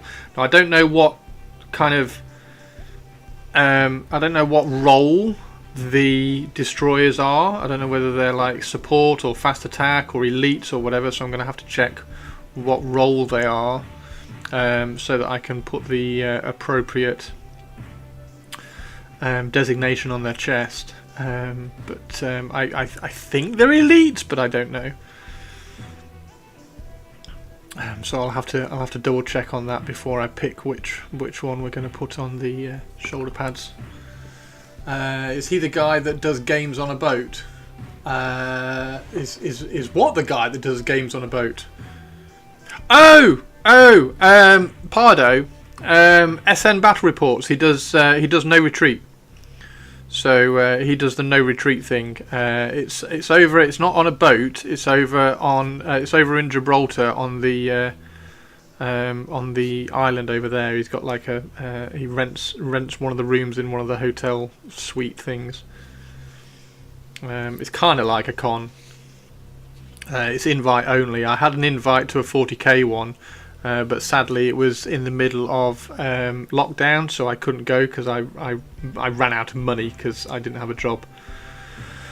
So I sadly had to cancel that one. I couldn't go to that one. Yeah, he's just done an open invite to come and do a battle report once the Raven Guard army gets finished, which will be really, really cool. He recently had one of my other friends' armies on there, because he's done. So my mate Phil has done the Thunder Warriors. He did a Thunder Warrior army, all converted up out of Death Guard Marines and Custodes and Stormcast. It looks amazing. It's really, really cool. So they run it as he runs it as a Custodes army in 30k, and I think he runs it as a Custodes army in 40k as well. Kind of swaps between the two. He's used it down at Warhammer World a few times, but he's just finished that. So he was at No Retreat a couple of days ago. They did the last 40k No Retreat a couple of weeks ago. Is Genestealer Cult as hoardy as Imperial Guard? I'd argue it's probably more hoardy than Imperial Guard, to be honest, because especially if you're wanting to run it like quite efficiently, is that the right word? Like trying to have the best, not particularly the best, but the strongest units and the most interesting units that are going to make interesting gameplay. There's a lot of troop choices which are very, very good in Genestealer Cult, and the way you get the vehicles generally in Genestealer Cult is using the Blood Brothers rules by bringing in the Imperial Guard.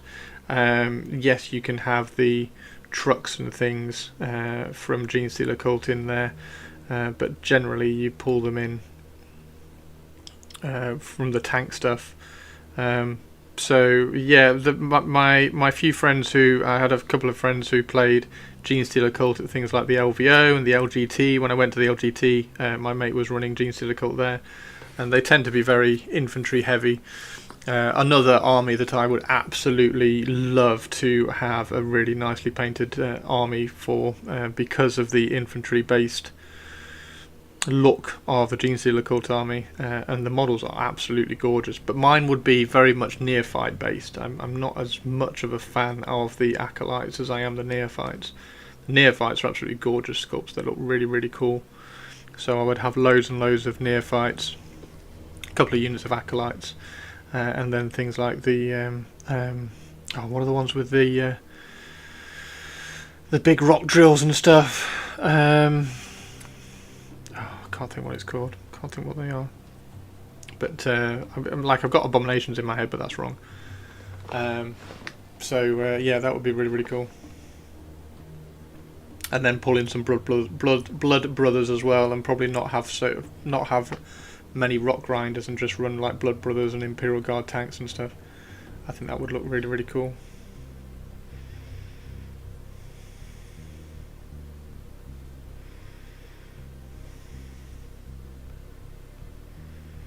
So yeah, I would say that they're more Horde than Imperial Guard. That's why my Necron army has like 120 Necron warriors and 80 Immortals. I have a lot of neophytes, but they have so many details, and such Horde is extremely exhausting. I cannot have a good strategy. Yep. That's exactly why I haven't kind of like gone into it. It's one of those ones that you have to like paint a model a week. You paint one model a week, and you just have the accept the fact that, because you want to do it really well. That's the really annoying thing. The models are really nice, so you want to paint them well. So if you paint a model a week and just accept that, like Thursday is paint a neophyte day or something, and then you just accept that the army is going to take like 2 years to finish. Get 100 done in 2 years, but if you stay disciplined, and then it would look really, really cool. But it's a lot. That's a lot of the problem with painting a lot of armies as well. Just staying disciplined and accepting that. It's the same with these Raven Guard as well, because the Raven Guard have turned into a very infantry based army. Like I started allocating all the models that Games Workshop sent. I started allocating them to different legions, and I was like, well, the Raven Guard can have like a few of the Predators and the Kratos, and then the Night Lords can have like the big tanks, like the Spartan tank destroyer and the Spartan itself, and things like that. So the Raven Guard, the Night Lords can have all the tanks, and then the Raven Guard can have some of the smaller tanks like the Predators and the Rhinos and stuff. And then as I started kind of like getting into it and thinking about all the different legions and stuff, the more infantry based, if you like, the Raven Guard have become. So now they are very, very infantry based, and I've got I've got loads of infantry for the Raven Guard now, like 120 infantry, and fewer and fewer vehicles and tanks. So I've got 2, soon to be 3 dreadnoughts, because somebody came up with the idea of a Moritat dreadnought, which is absolutely amazingly cool and too good to turn down. And a Derodeo dreadnought, a Leviathan dreadnought, and 3 Predators. And I think that's probably where they'll start. Oh, I've got a drop pod as well. That's probably where I'll stop. I don't really want anything else, because now I've got like lots of assault units for them. I need to do a unit of 10 Seekers, a unit of Mordethin, and a unit of Dark Furies as well, and then the army's pretty much done. And I can play around with some more character conversions, like the Vigilator and stuff. Yeah, the Raven Guard army is technically nearly done, and then I kind of want to add a unit of Solar Auxilia to them as well. and then I can go on to kind of playing around with the Night Lords. Right. Have I got that out? No, I haven't, so I need to get it. There it is. Staying disciplined and finishing things. Oh dear, yeah. Only one neophyte. Yeah, one neophyte a week. Because you want to paint them really well, right? Like that's my issue, that I want to paint them really well. So you just try and do one neophyte a week amidst all your other projects. Because you don't want to just work on Gene Stealer Cult all week, every week. So I'd just like set, unless you want to paint more. Like if you want to paint more, then all power to you, kind of thing. But I would just say like the way I would do it is, because then I can mix it in with doing Raven Guard. I would paint a neophyte Wednesday or something. Just paint a neophyte on a Wednesday, and then after 2 years you'd have like 50 neophytes all done. It's 100 neophytes all done. If you could stay disciplined like that.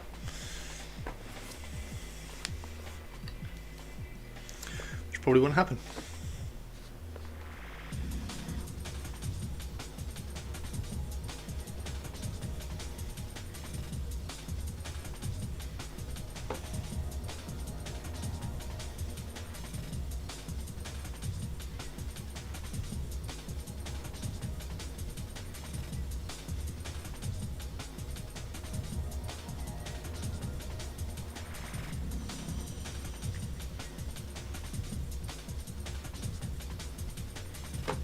So yeah, that's my thing with the Gene Stealer Cult.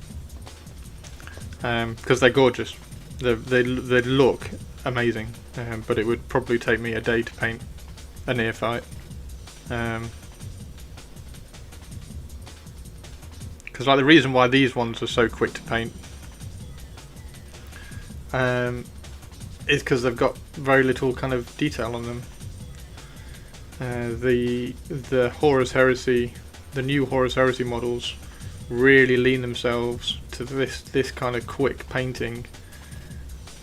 They've done a really good job with not overloading them with detail, and a lot of it you can kind of sketch the highlights and things like that on like this, and then hide them with recess washes and shades and grime and chipping and all things like that.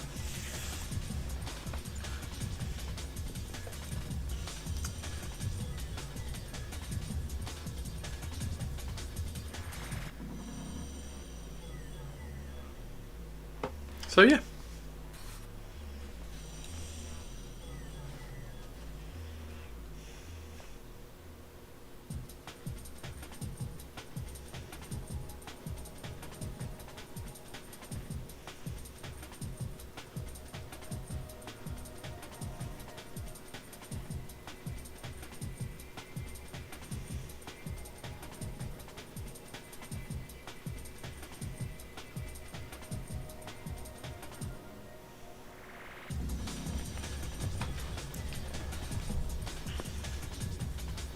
Just for the record, I didn't exclude anybody.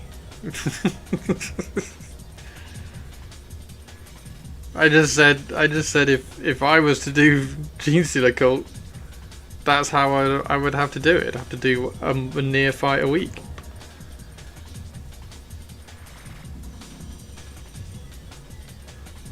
And have a really long process.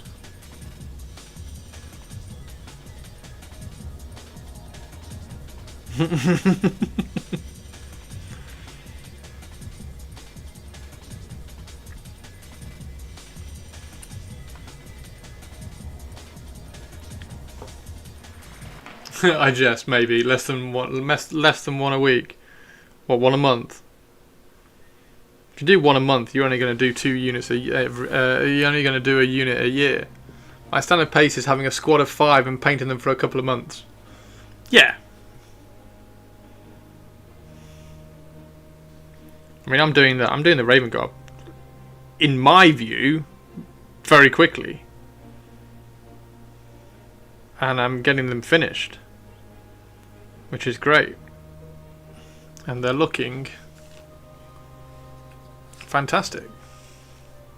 He took a week, which is fine. His video's done. I think the skin colour's fantastic. So yeah, I'm very excited.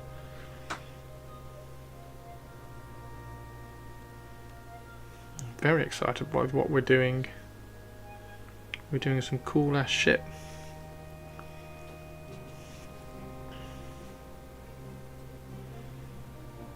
The interesting thing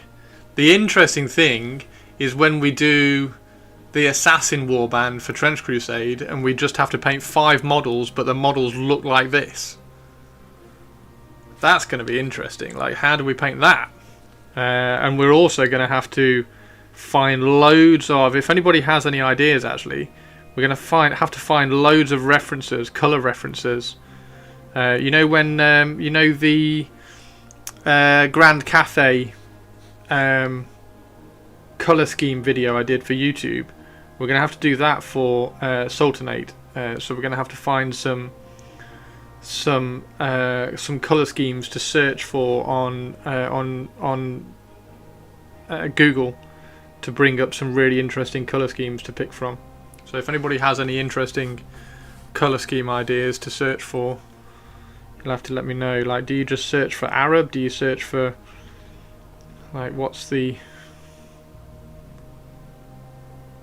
keywords to search for to find some really cool colour schemes for all that?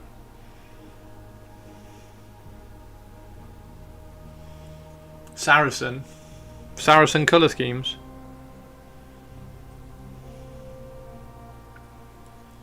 I've gotten better at calling things done, even though that, yes, yeah. Well, the other thing for me as well is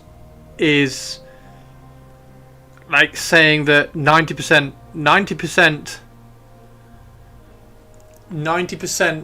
finished, or like 100% finished and 90% is still 100% finished.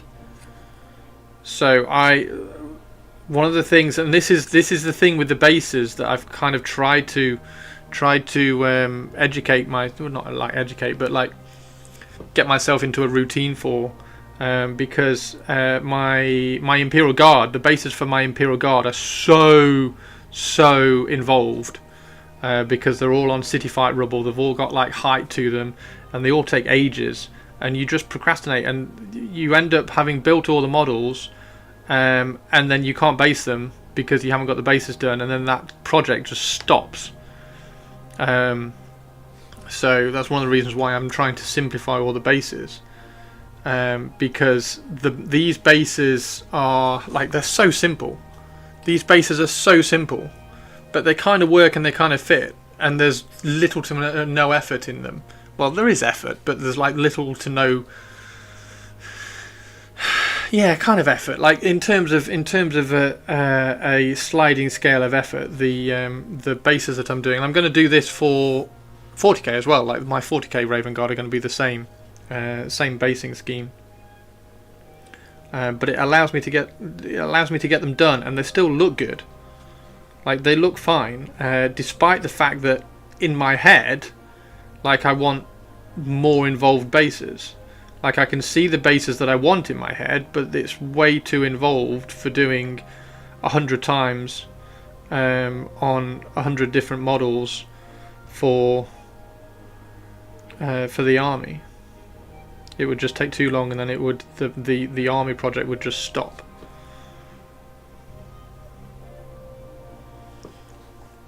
Saracen were the army of Sal al-Din, basically the main enemy to the Knight Templars during the Crusades. Oh, dude, I'm googling that now. Right, okay, I'm going to put that on my Google bookmark.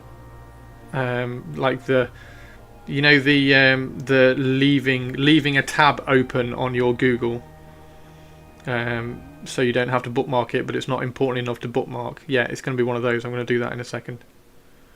I'm going to Google that. So I've got that reference. That's really cool. That's really cool. Thank you very, very much, Whiskey. That's awesome. Is it a cool colour scheme? Do they have a cool colour scheme?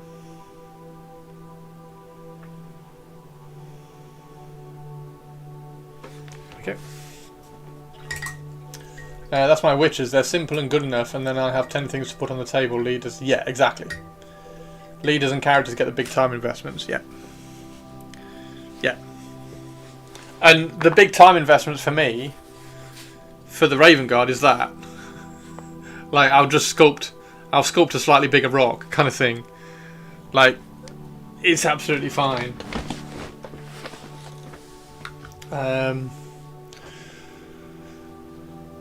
Right, what was it? Saracen, Al-Din, colour, schemes. Please be good, please be good, please be good, please be good, please be good.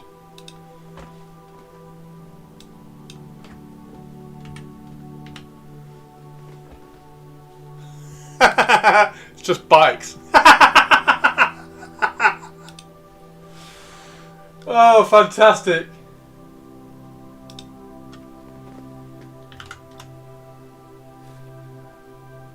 Have I spelled Saracen right? Yeah, I have.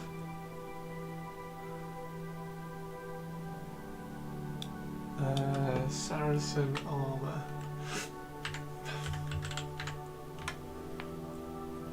There we go. There we go. Right, so we want some really elaborate stuff like this. So red, yellow, blue. Okay, that's quite nice to have the blue actually. That's really nice to see the blue on there. That's really cool. Fucking hell, okay. Okay, this is awesome. This is really good. Now, the only thing is, because they're assassins, are they going to want to be stealthy? So they're going to be... Oh, how cool is that? Oh, Sparta, War of Empires. I want more screenshots from that. So gold, white, red. What's this? Sparta, Age of Empires. So it's gold, bronze, red. Oh, that's cool. Holy shit, that's cool. That's really cool.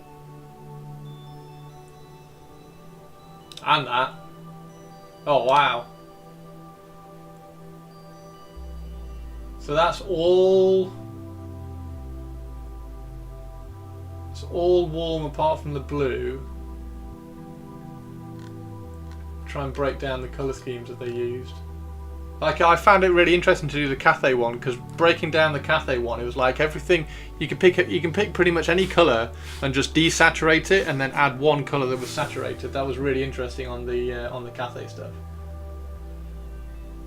Whereas this is much more. Yeah, that's really nice. I like that, and I like that. That's great. So that's silver. Bloody hell! There's so much going on there. So there's the black. There's a lot going on there. That's fab. That's really cool. Open image in new tab.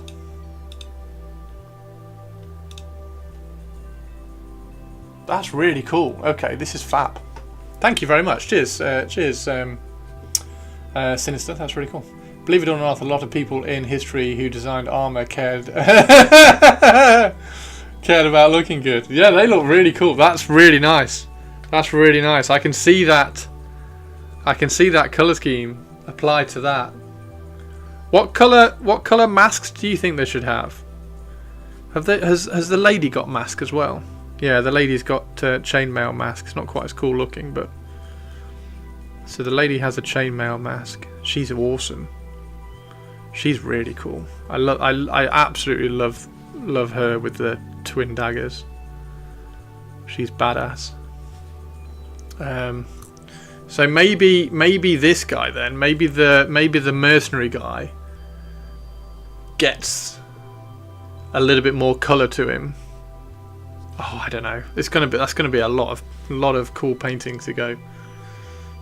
It's gonna be fun. It's gonna be fun.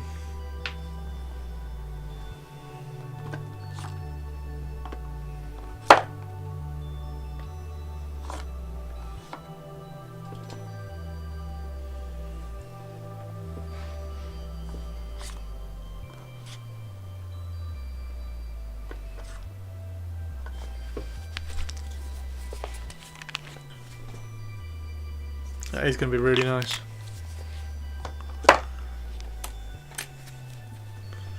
Look forward to playing around with some of that.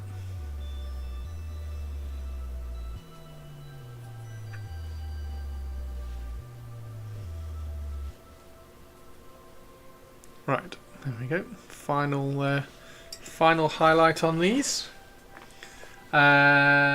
If there's a time to go nuts with cool painting, it's for skirmish. Yeah, 100%.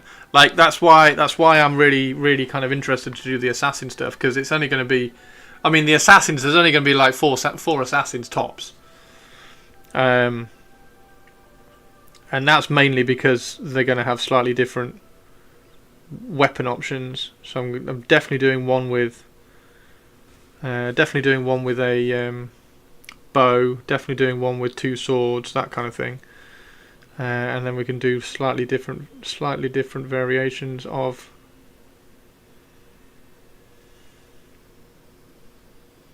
weapons. But there's 3 different poses. Like he's pretty cool. I've got a version of him. Oh, there he is. I've got a version of him with 2 pistols. So he's pretty cool. And then the other 2 poses are these ones. So there's this fabulous one that's like that, which I think I'm going to do with the two swords. And then the bow one is equally as dynamic.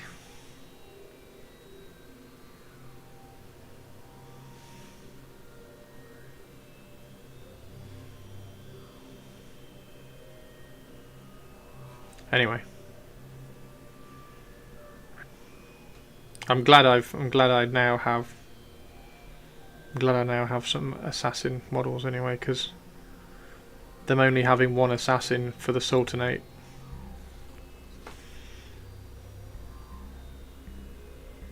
was frustrating,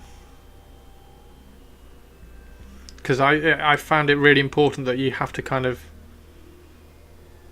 match the aesthetic, and I had a couple of ideas to do stuff, but that was more like, oh, that model's really cool and like maybe I could use it as an assassin, rather than that model looks like an assassin from Trench Crusade kind of thing. It's that excuse to use the models again that I was talking about. It's like, oh, that model's really cool and I now have an excuse to use it because I could use it for XYZ in Trench Crusade.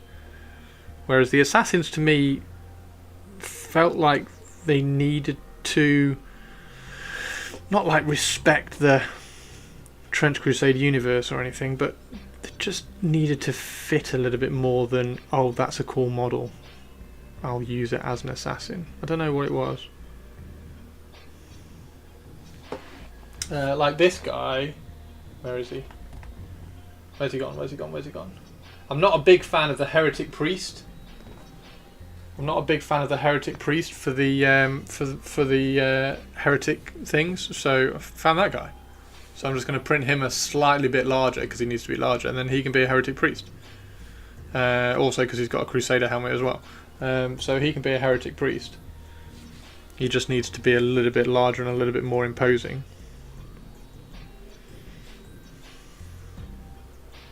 Because that's a cool model and I now got an excuse to use it, and it sort of fits. Whereas the assassins, I really wanted to like nail the aesthetic.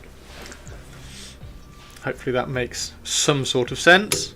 Probably doesn't, and if it doesn't, I apologise. But I don't care because now I actually have the assassin models, so it's all good.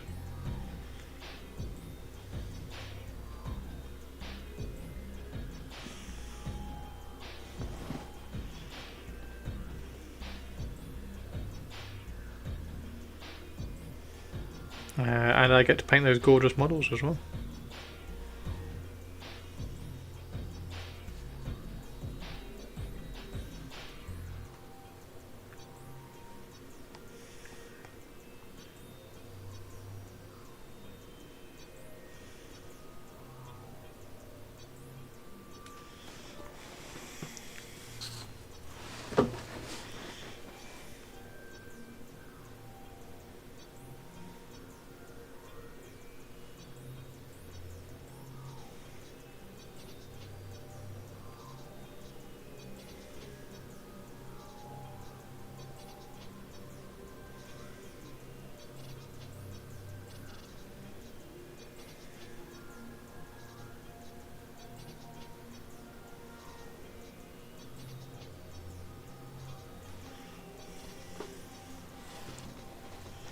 back we had visitors. Welcome back, Manaringo.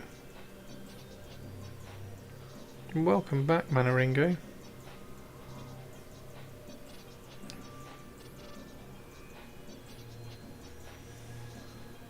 We're going to have to do a Tomb King Tuesday again at some point.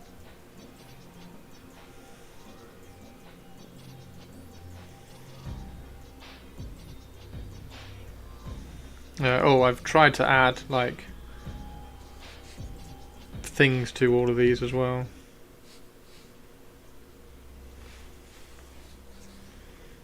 Like just belt trinkets and grenades and things. Because the destroyers are supposed to have grenades, aren't they? So I've tried to add little grenades and things to them.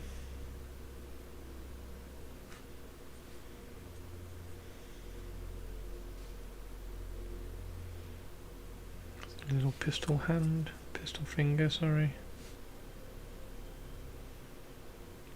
I'll tell you what we need to do at some point. We need to, I'll probably do it on stream. I need to sculpt a raven skull on a shoulder pad. I need to do that at some point very soon. Get that little project done.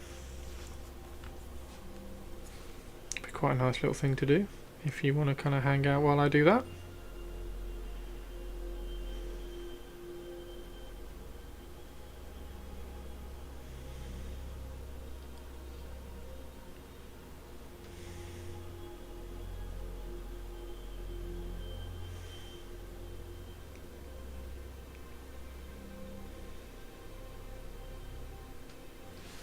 Yeah, another one done.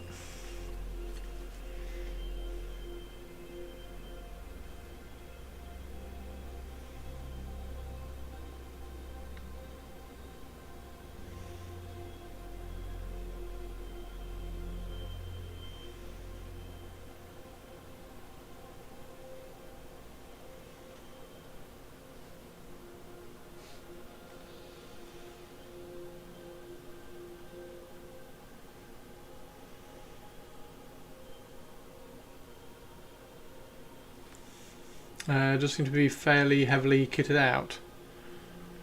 Yeah. Try not to overburden them, but did want them to make them look equipped is probably the word. Like the tactical squads are fine. The tactical squads haven't got much on, but these guys are supposed to be like a bit more elite and have a bit more firepower to them. They all come with like interesting grenades rather than just like frag or crack grenades like the tactical squads do, so I didn't feel the need to equip the war gear on the tactical squads quite so much. But these guys, especially for the extra little 5 minutes of painting that a couple of little grenades is going to take, I thought it'd be quite cool to make sure they get grenades on the belts.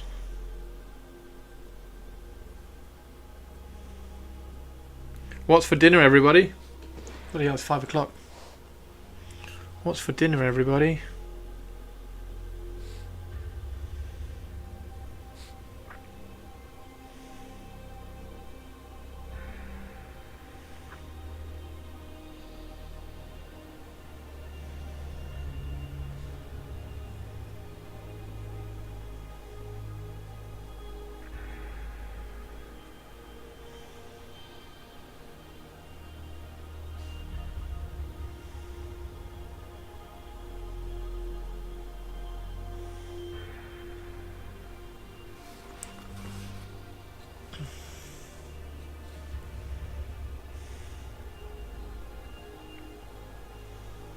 So hopefully by the time I finish the stream, the bases for the Sultanate assassins will have finished as well, because they're currently printing next door. And then I can do a plate of all the new scale of the assassins, like scale them down 90% and reprint them. And then that will be done tomorrow morning. And I can get those done as well. Get those cleaned up and printed, cleaned up and cured.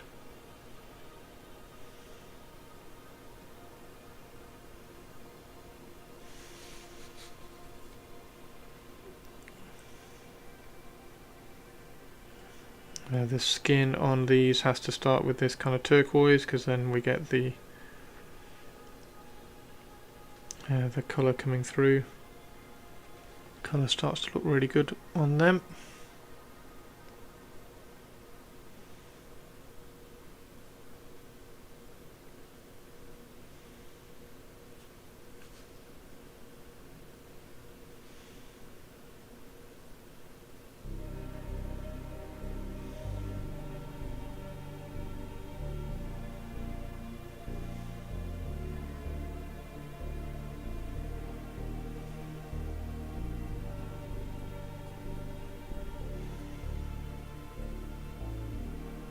Like I say, look, it's just so easy, it's so like effortless. There's no like real painting going on here. I'm just like dabbing like where I want some highlights.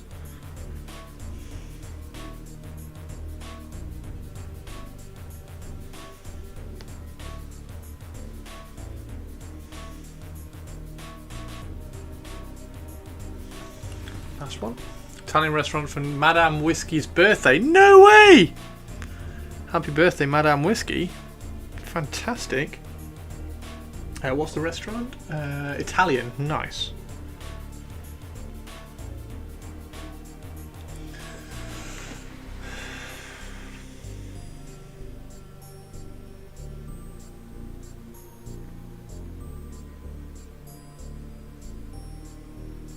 Sketch styling and stippling are both real paint. Yeah, that's very, very true. Yeah, I was...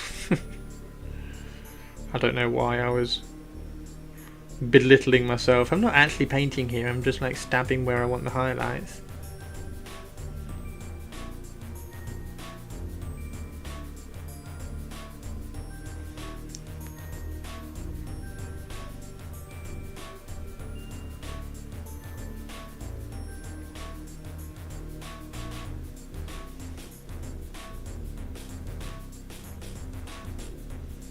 I've got a real urge to watch Smile 2 again tonight. I might watch Smile 2 tonight.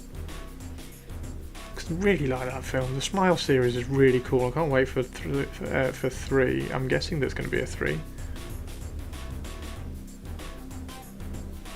I'm guessing there's going to be a 3. Did you guys know that Twitch have been absolute arseholes? And if you're lurking... So if you are...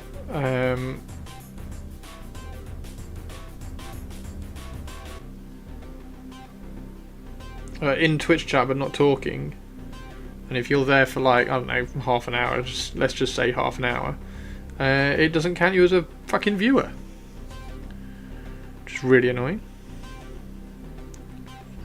One of the big streamers recently got everybody who was lurking to say something in chat, and her viewers went up by like 250.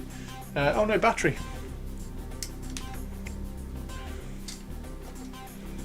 So yeah, Twitch have removed lurking viewers, which is utterly annoying.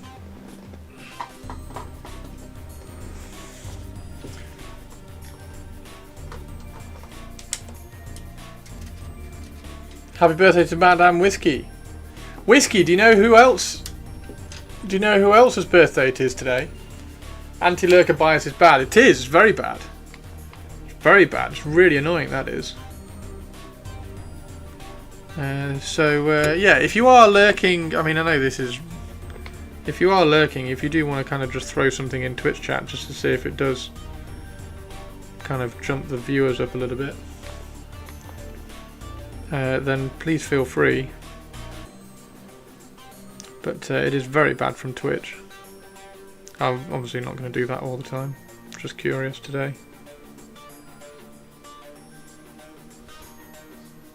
She says thank you. Yay!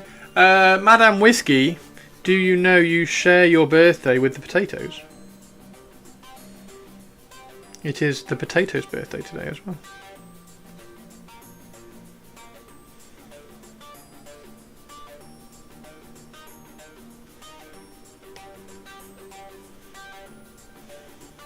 Happy birthday, Madame Whiskey.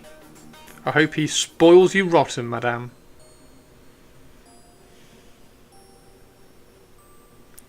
Milady Whiskey.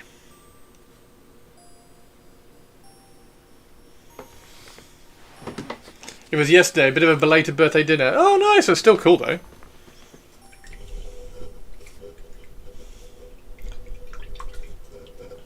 So you very nearly share your birthday with the potatoes. Okay. So now what we do, now we get a nicer brush. But before we get a nicer brush, let's just clean this brush off. Try and get this cleaned a little bit more.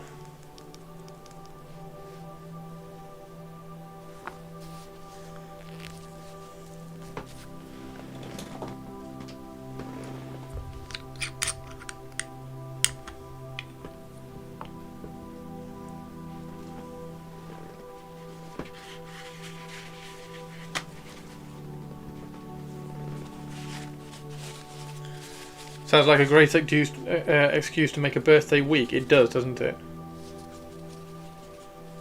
I love birthday weeks. The last 2 birthdays I've had, I've made sure I've had a bit of a birthday week because I've had shit birthdays for years, really.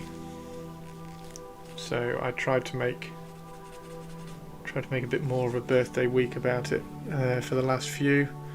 I didn't do very well this year, actually.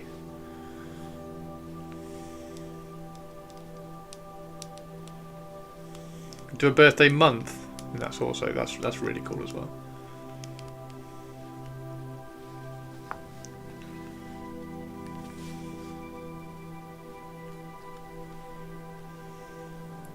And of course, this beautiful little thing here, the brush cleanser, is all thanks to Teeny Tiny, who recommended me getting that.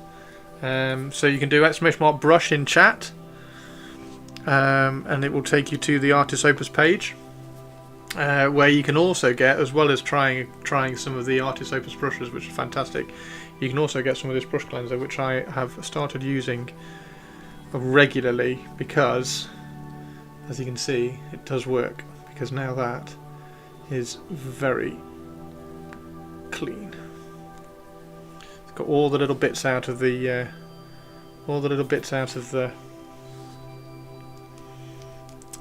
bristles and everything.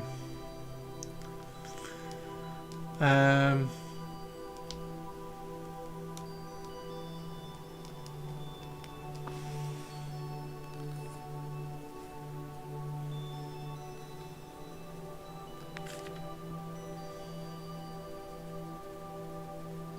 we go. Nothing left in the brush now, look.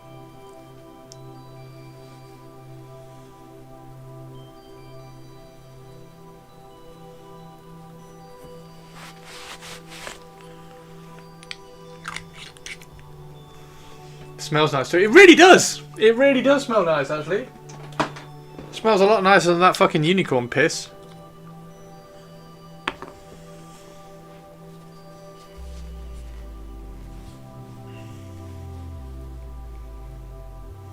There we go. Perfect.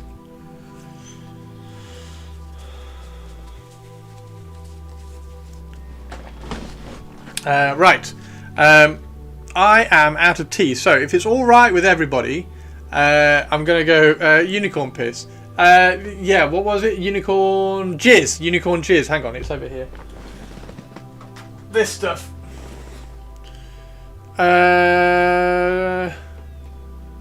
Oh, it doesn't. I thought he said unicorn something. Anyway, it's drunken brush goop. That stuff doesn't smell particularly nice. I'll tell you what smells even worse. The Scale 75 brush cleaner smells like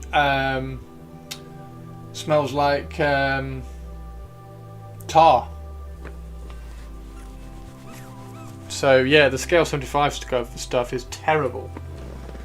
So I'm very happy.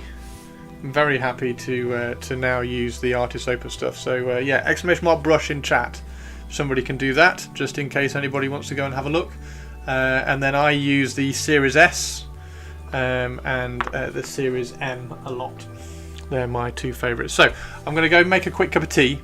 And then when I get back, what we're going to do is we're going to get the smaller brush out and we're going to add some details to all of these before we then do the oil wash all over We've got to do the shoulder pads as well, so we'll do some grey shoulder pads. Start painting some of the little trinkets, and then do the silver as well before we do the oil wash. Right, so everybody, so we've all been sat down now for nearly 3 hours. I've been streaming for nearly 3 hours now, so we're all going to get up. We're all going to go and either make a cup of tea or go and get a drink or have a little bit of a stretch. I've got my press up bars down on the floor out on the landing. So every time I've made a little deal with myself that every time I pass my little press up bars, I do a press ups on them. So or some kind of calisthenic things on them, like I do some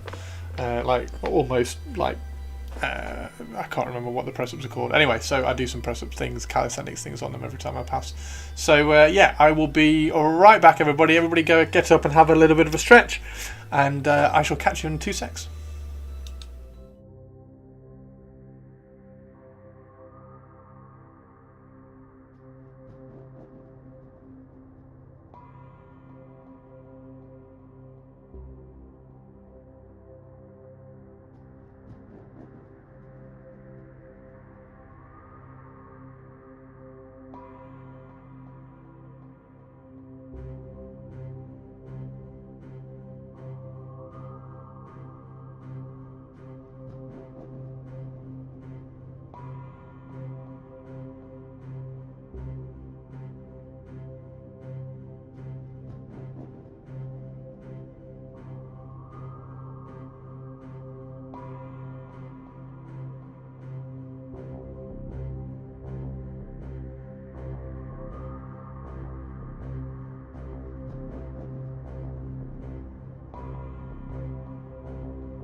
Right, okay.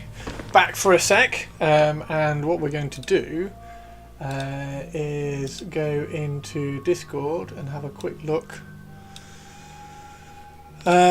Quick look at some of the stuff that you've been doing, and some Sultanate stuff as well. So that is really nice, isn't it? That's a really cool colour scheme. And potatoes, yes, as well. P-O-T-A. Toes. And the potatoes, because it's their birthday. It's their birthday today. Yeah, that's a really cool colour scheme. Do we like that colour scheme? Do we think that would translate over to Sultanate? I think as well, with how like fine all this detailing is as well, I think once you scale down these Sultanate assassins that I've printed, once you've scaled those down a bit, I think you'll get a bit more of the fine scale filigree, because it's a little chunky on some of them at the moment. Yeah, it'll look really good once it's kind of scaled down a little bit. I think that's pretty good. I think that's pretty good.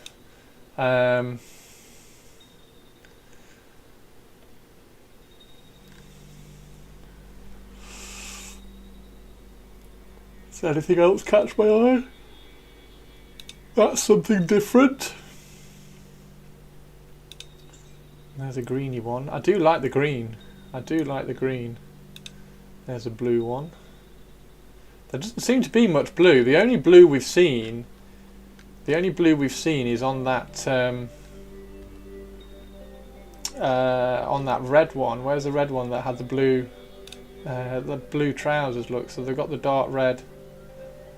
Where was the dark red? There, that one. So the dark red, the gold, the kind of like the ochre yellow, and then the blue trousers. Yeah, right.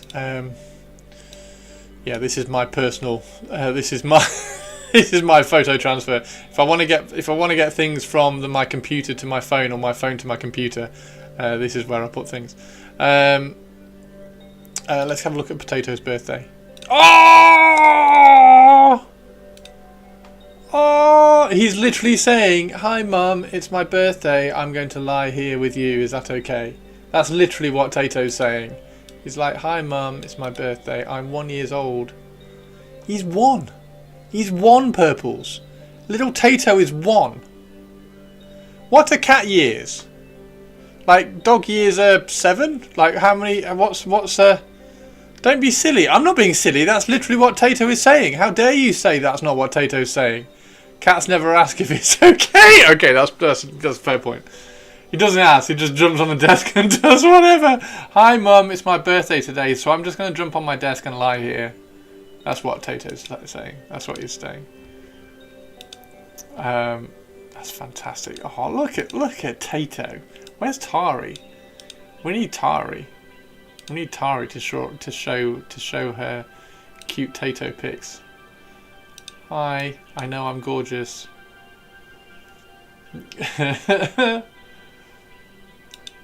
What does Olivia think of the Tatos? Oh, he's nearly swearing at you. He's nearly got his middle claw up. I'm sure that's like a little bit of fluff, but it looks like he's got his middle claw up, going, "Fuck off." "Fuck off. I'm nice and comfy here. Don't you dare. Don't you dare."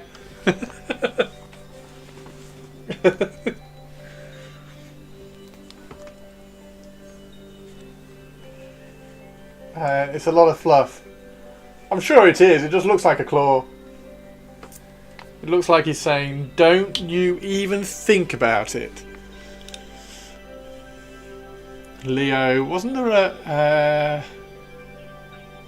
Oh, that's you taking a... It's you teasing me for rent streaming when I was doing all my YouTube-y stuff yesterday. I thought there was somebody else's... Oh, whiskey, there we go. Oh! Hi. They have snowcat paws with a lot of fluff. Snowcats? They're snowcats, are they? Is that what Chips is? Is Chips a snowcat? Chips the Snow. Look at the site. Oh, they're fantastic. They're brilliant. Right, stream lives. Let's get that one off. Okay, stream gallery. Dude. Yeah, you see, nice and simple. Look, like simple, little bit of height with the tufts. Just don't piss about. I've just tried really hard not to piss about with bases anymore, because the bases are always the thing. It started with my Tomb Kings. Because I really didn't want to have the bases hold the Tomb Kings back. So it started with the Tomb Kings in terms of just being as simple as I could. So the Tomb Kings, I think, are pretty damn good. And it's kind of carried over from that. And I've got so many more little projects done because I haven't been pissing around with bases. And then it still allows me to do the really cool bases for things like Golden Demon, or like display pieces like Corvus Corax is going to have. Like his display plinth is looking really cool and stuff like that. So yeah, that's an interesting one. Right, Trench Crusade. So what is right? So this is where. So he's got an assassin. How the bloody hell do you read this? An assassin in a fire team? No. A master assassin. Oh, is that his? No. I was going to say, is that his keywords?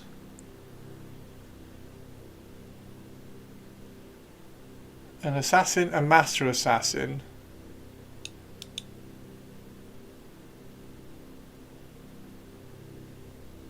A skirmisher, a Zeb with a flamethrower. Doesn't sound very assassin-y. Doesn't sound like an assassin acolyte with a flamethrower. And another flamethrower. And then a dervish with a Jezzail. With a leaf and alchemical ammunition. Service now technical consultant. Wait, what? You have verbal confirmation of offer? What, for IBM? Mannering, you absolute legend. Mannering, you absolute legend. Well done, dude. Well bloody done. Are you allowed to say what role? Thank you. My Space Wolf bases take a bit of work, but I enjoy it. Yeah, like... Yeah. Yeah. I mean, I've got plenty of bases which do take plenty of work. Like my Imperial Guard take a lot of work. Service now technical consultant. You utter legend. Well done, dude. Well done. Mannerings, well bloody done. Fantastic, mate. Fantastic. Any idea on start time with that? Like, I know it's just a verbal offer at the moment, and there's no like confirmation and paperwork and everything. I managed not to squeak excitedly while he was on the phone. Teeny tiny. I hope you've given him a massive hug. That's amazing. So pleased for him. Damn right. He's an absolute legend. What a hero. What a hero. What an absolute hero. Well done, dude. Well done. Celebratory thing tonight, right? So you're going to walk to the shops and get like an apple pie and some custard and, I don't know, a bottle of apple cider beer or something. Lots of paperwork and an initial security clearance to go through. Fantastic, dude. Fantastic. Fantastic. Yeah, definitely just have one of those moments where where everything just breathes out, like breathe out, relax everything, like nothing needs to be tensed up anymore. Just breathe out, release, and have an evening of, oh my god. You've squished him a lot. He'd probably rather have stopped. I bet you, I promise you, teeny tiny, he wouldn't rather you stopped at all. He wouldn't rather you stopped at all. In theory, probably about 4 weeks till actually starting, but most of it should start to come through next week. Yeah, absolutely brilliant, dude. Absolutely brilliant. So you got 4 weeks of just like unwind, decompress, amazingness. Well done, dude. Well done. Really, really, really cool. Congratulations. Okay, so what does this say? So this is probably what I would start with as assassins now, with the plan to give the Master Assassin the bow stuff when I pick up the third assassin round 2 or 3. The third assassin will pick up most of the gear from the Master and select secret paths, while the Mirage of Time assassin gets a machine gun paired with a Cloak of Amulet to stack -Ds to hit at range. A machine gun? You can have an assassin with a machine gun? Oh my god, you can have an assassin with a machine gun. That's a very good point, actually. Like, you need the Master Assassin. The Master Assassin is going to get the bow, so you need a Master Assassin without the bow and then a Master Assassin with the bow. So I need to print the Master Assassin twice, which makes sense. Yeah, that's cool.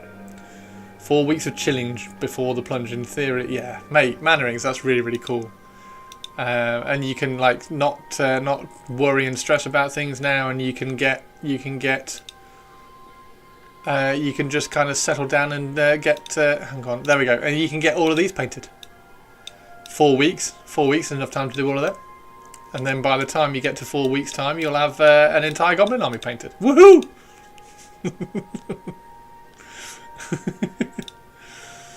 Oh, fantastic.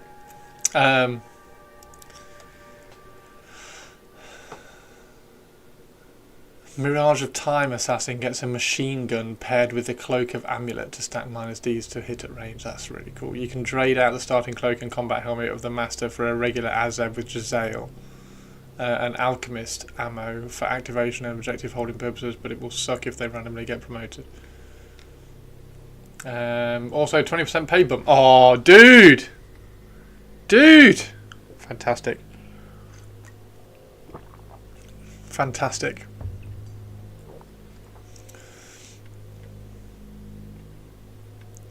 Where's the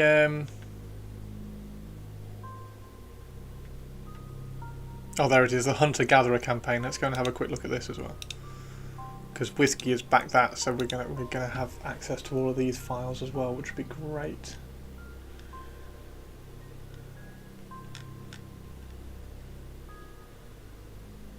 The Matagot Hag. Oh my word! The Grigori Gula. That's cool, I like this one. The Great Maw. Dedicated Husks. Oh, that's nuts. A Butcher Knight. And then oh, gross.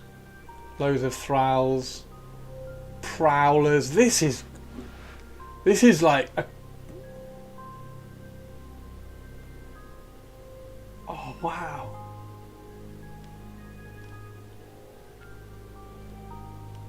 That's cool. Okay, so what's the lore behind these guys? So the Great Hunger. New subfaction. So it's an entirely new subfaction. It's not a like a minus of the Black Grail or the Seven. Unlike forces of the Black Grail, the Hunger is not an army built for conquest, but for festering infection that endures, spreading corruption long after the warfront has moved on. Hello, Tato is back on your deck. Hey, Tato! Somebody do exclamation mark potatoes. Sorry for derailing. Don't you dare apologise for coming in and saying you got the job. Well done, dude. Ravenous hordes of Thralls loyal to their matron, the Matagot Hag. Oh, these are cool. These grotesque entities bring a new dimension of horror to your games. Twisting flesh, relentless hunger, and a cycle of endless rebirth ensure that the hunger is a foe that cannot be simply defeated.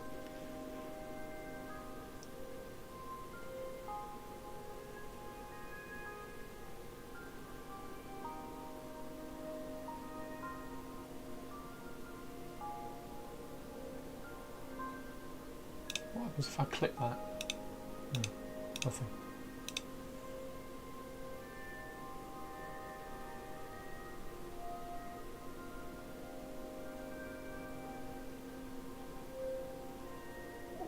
What? What?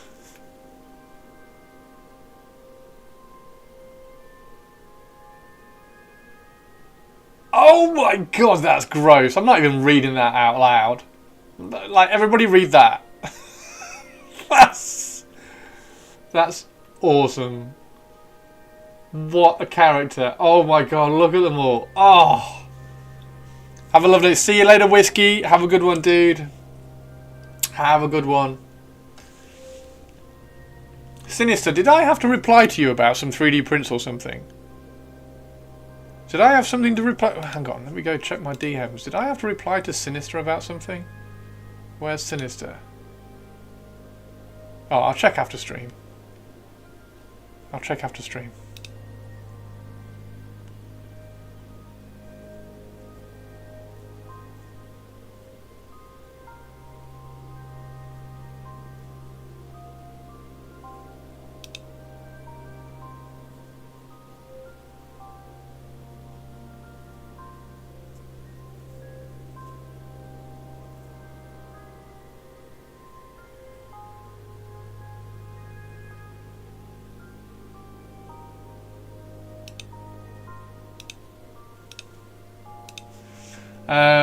There's a bus I aim to buy, and we should bundle that up with the bases for cheaper shipping. Yeah, that's true. That's what we were doing. That's what we were doing. That's what we were doing. Okay, so right. So has everybody read that? Because I'm going to scroll down now. That's gross. That's gross. Right, let's go and read the Grigori Gula. Angelic Horror. That is more grimdark than grimdark. That like if you were to look up grimdark in the dictionary, it would have a picture of that. Oh my god. Right, angelic horrors of the Great Hunger. I love the fact that it's an angelic. Oh, that's really cool. Gaunt figures draped in rotting vestments of flesh, hiding a myriad of gnashing mouths. This looks like a flying version of the monster from Smile. Their vast wings spread contagion as they stalk their prey, striking. See, these are going to be really cool to paint as well. It's a creature caster Kickstarter for Trench Crusade, which Whiskey has backed. So once the files are available, he's going to pop them up in our Trench Crusade folder that we have. So we can print these out and paint them. They look very Eastern European folklore inspired. They do, don't they? They really, really do. Which is fine by me. I love that. I love the fact that's one of the things that I like about the Trench Crusade, because Trench Crusade it's sort of tapped into the same thing that Games Workshop started out with, in terms of this is our universe. And we're going to pull inspiration from all these different like cultures and religions and things. I love that, because you almost get to like be made aware of it all, and then your knowledge about it all expands through the inspiration of things like this in games. I think it's brilliant. I really like it, and the Trench Crusade stuff is like properly, I don't want to say like properly drawing from it all, but like you can really see the veins run through all the factions and stuff. Their vast wings spread contagion as they stalk their prey, striking only when certain, even death is denied to them. When struck down, they collapse into dormant husks awaiting rebirth through the sacrifice of lesser thralls upon feasting upon their tainted flesh. See, these are going to be really cool to paint, honestly. And they're going to be, I think we're going to just be able to paint them really, really quickly, because we can just airbrush loads of different tones all over them. Put a contrast glaze, like glaze all the different tones together, and then throw a highlight in. Scandinavian folklore is a bit fantastical than epic by comparison. I mean, they have planned the Scandinavian stuff as well. Like there's Scandinavian and Far Eastern stuff planned for Trench Crusade, so I'm looking forward to seeing where those factions go. I'm going to have to go and get my Trench Crusade box. I've got a really useful box with all the models in, so I'm going to have to go grab that from the loft so that I can scale the assassins correctly. Right, the Great Maw, Lords of Tumor, blessed with a Great Hunger virus. Oh wow!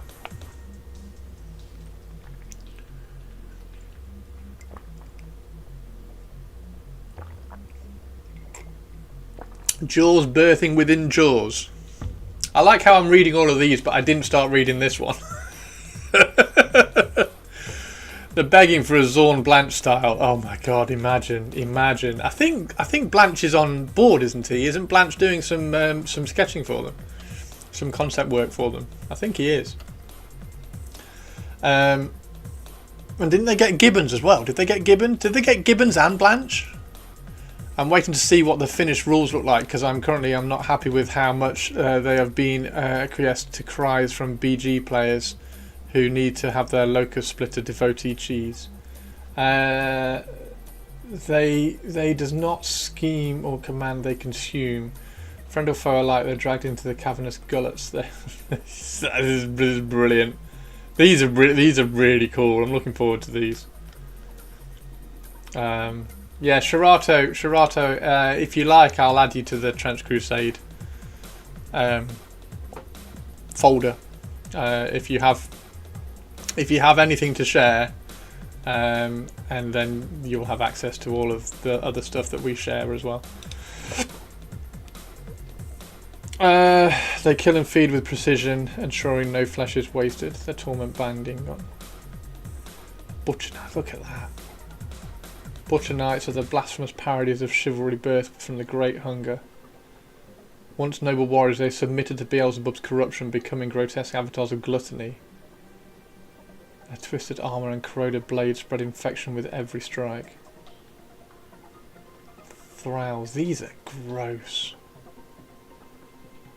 These are I tell you what, I am struggling to see the difference between this and the Black Grail. Like, in terms of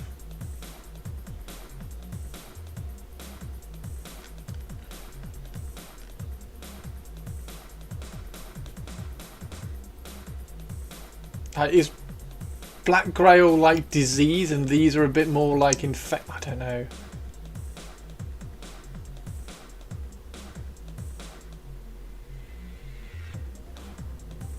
Because that was my first thing, is like, oh, is this a sub-faction of the Black Grail? But it says right up here it's not. They're not a sub-faction, they're their own thing, they're their own faction. So you got the Thralls, the Prowlers, look at that, look how nuts the Prowlers are. I want an army of these. I just want an army of Prowlers, like the Thing. Oh, it is a Black Grail sub-faction. Oh, okay. Oh, okay.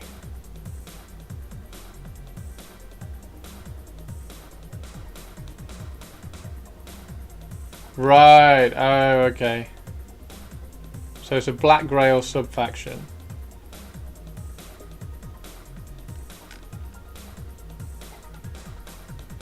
Are these one of the officially endorsed model lines? Yes. Yes. Yeah, along with the Red Brigade. The Red Brigade, who I actually really like. Like, if you go to oh shit, who is it? Who did those? Who did the Red Westphalia? If you go to the Westphalia page, they've actually got some really nice models on there, which would be really cool to put some colour schemes through. So yeah, the Red Brigade stuff's actually really nice as well. Oh, sub-faction, yeah, it even says sub-faction there. Is that Tabletop Titans? It is. Oh dear. So, yeah, they're fab. They are cool. I don't know which ones I like more, actually. These, or I think I like these more than the Black Grail. I think I like these more than the Black Grail. Because that's just grim. And that's awesome. I love that. The Gregora Gula. It's absolutely brilliant. Like, it's just... Yeah, that's really... I really like this one. I'm definitely going to have to keep up with all the different My Mini Factory sculptors that are doing... different things for Trench Crusade. Because, like, the only thing was that the Red Brigade stuff came out and it looked like they were really just like bandwagoning on the success of Trench Crusade because it was so expensive. The Red Brigade stuff was so expensive from Westphalia, and I kind of just like fell away from it at that point. I was like, wow, that's just ridiculous. But this looks really nice.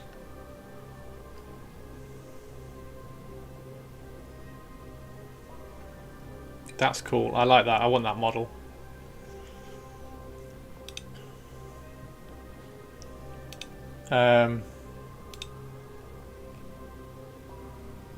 So yeah, that's the Great Hunger campaign.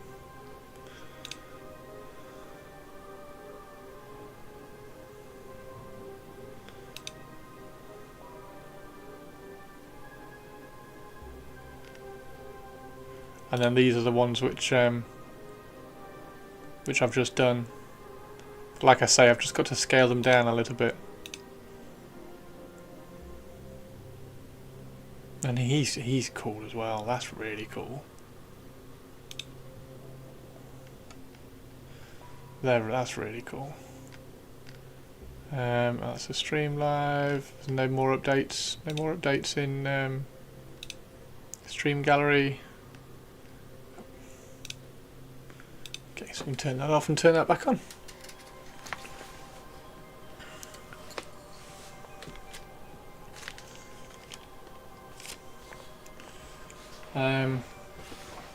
So yeah, I just really like these. I think these look fantastic. They're going to look fab. They're going to look absolutely fab. That little blade on the inside as well. That support in the middle there, which needs to be snapped off. But like I say, these ones are going to get sold on eBay. I'm going to sell these ones on eBay because the scale of them is a bit too big.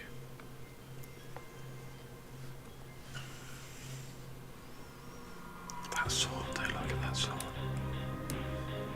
Super cool. Yeah, so I'll throw those on eBay. Unless, of course, anybody from stream wants them.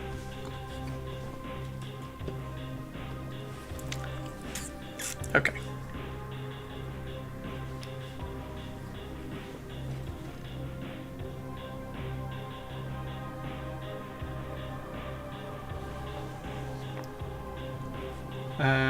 Give you an asking price. Yeah, sure.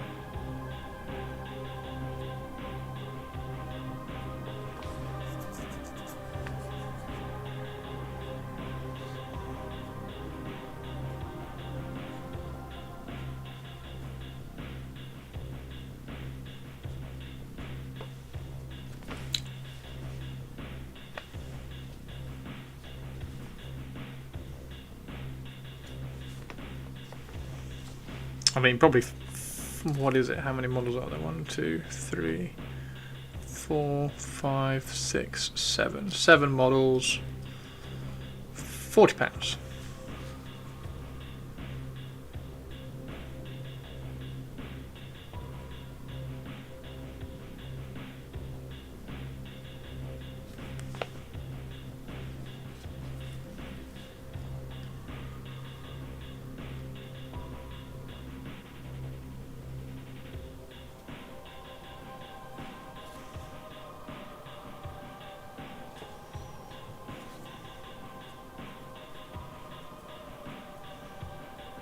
In fact, actually, probably a little bit less.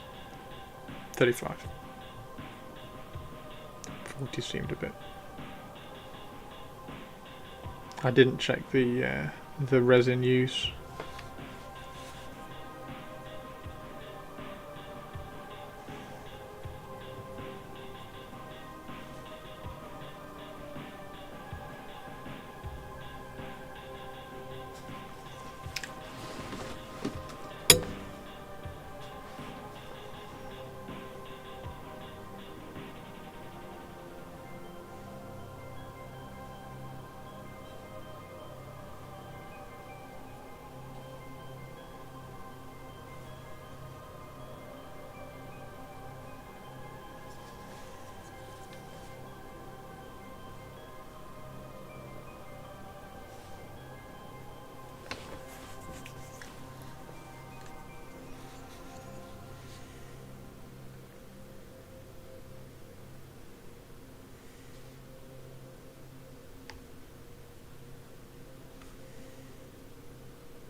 I wonder whether there's a better picture of that Grigori Gula.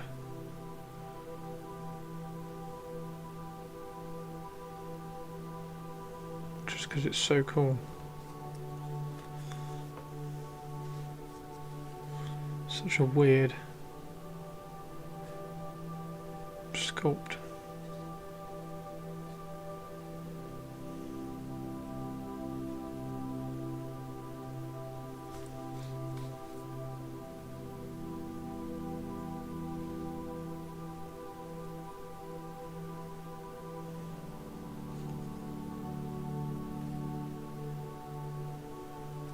What time is it? Oh my god, it's 6 o'clock.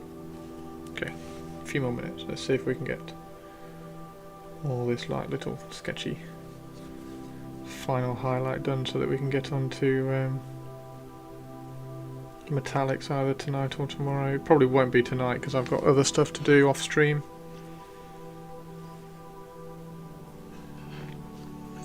How do you edge highlight on vehicles? As I remember, you don't dry brush, just edge highlight like this.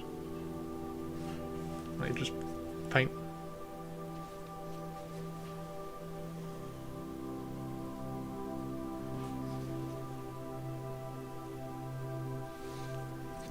Just put the paint where you want it.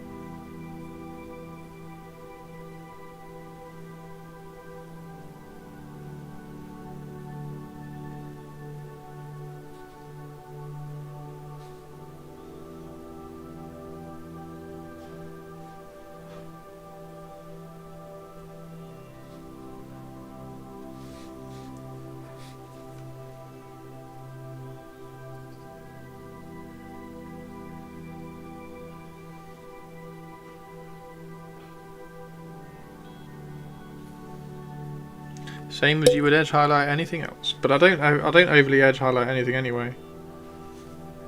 So I'm not doing heavy metal edge highlight everything.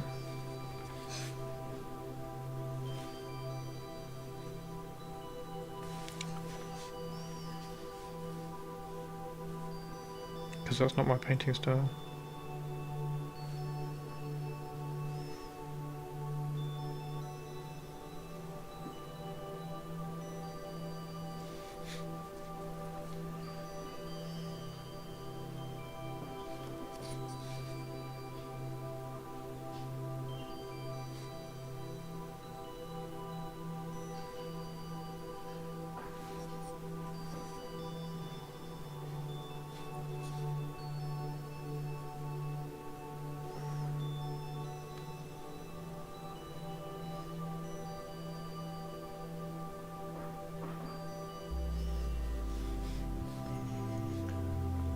From the tabletop titles, is that the one from the link?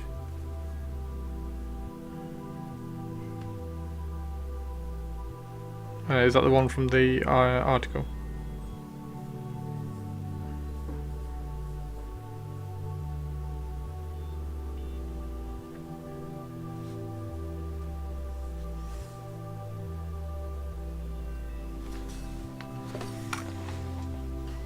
Oh, timestamp. Oh, fantastic. Thank you very much. I didn't even know that was on there. That's cool. Oh, their paint job of it, of course, but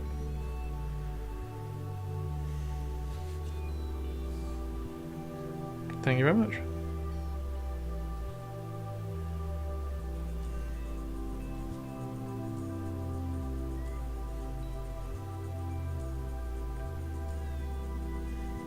Is that just showing it off, or are they talking about it?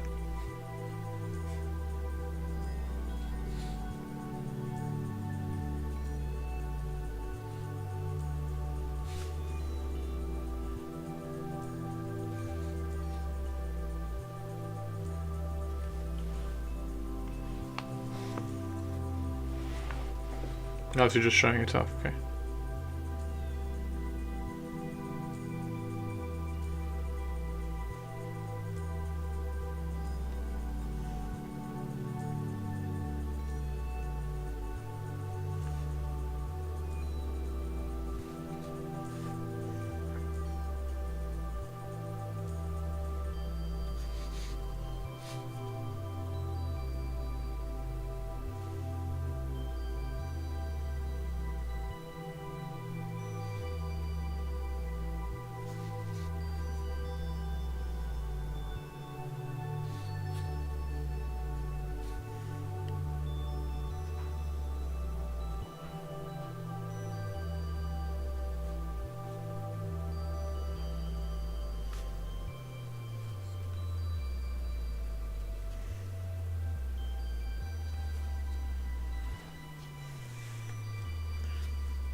Alright, last few minutes, guys, and then we'll go and make some dinner and let these dry and go and get the other 3D prints off the printer. Hopefully those bases will have finished. I'm going to cancel the rest of the print because I also had a few of the assassins on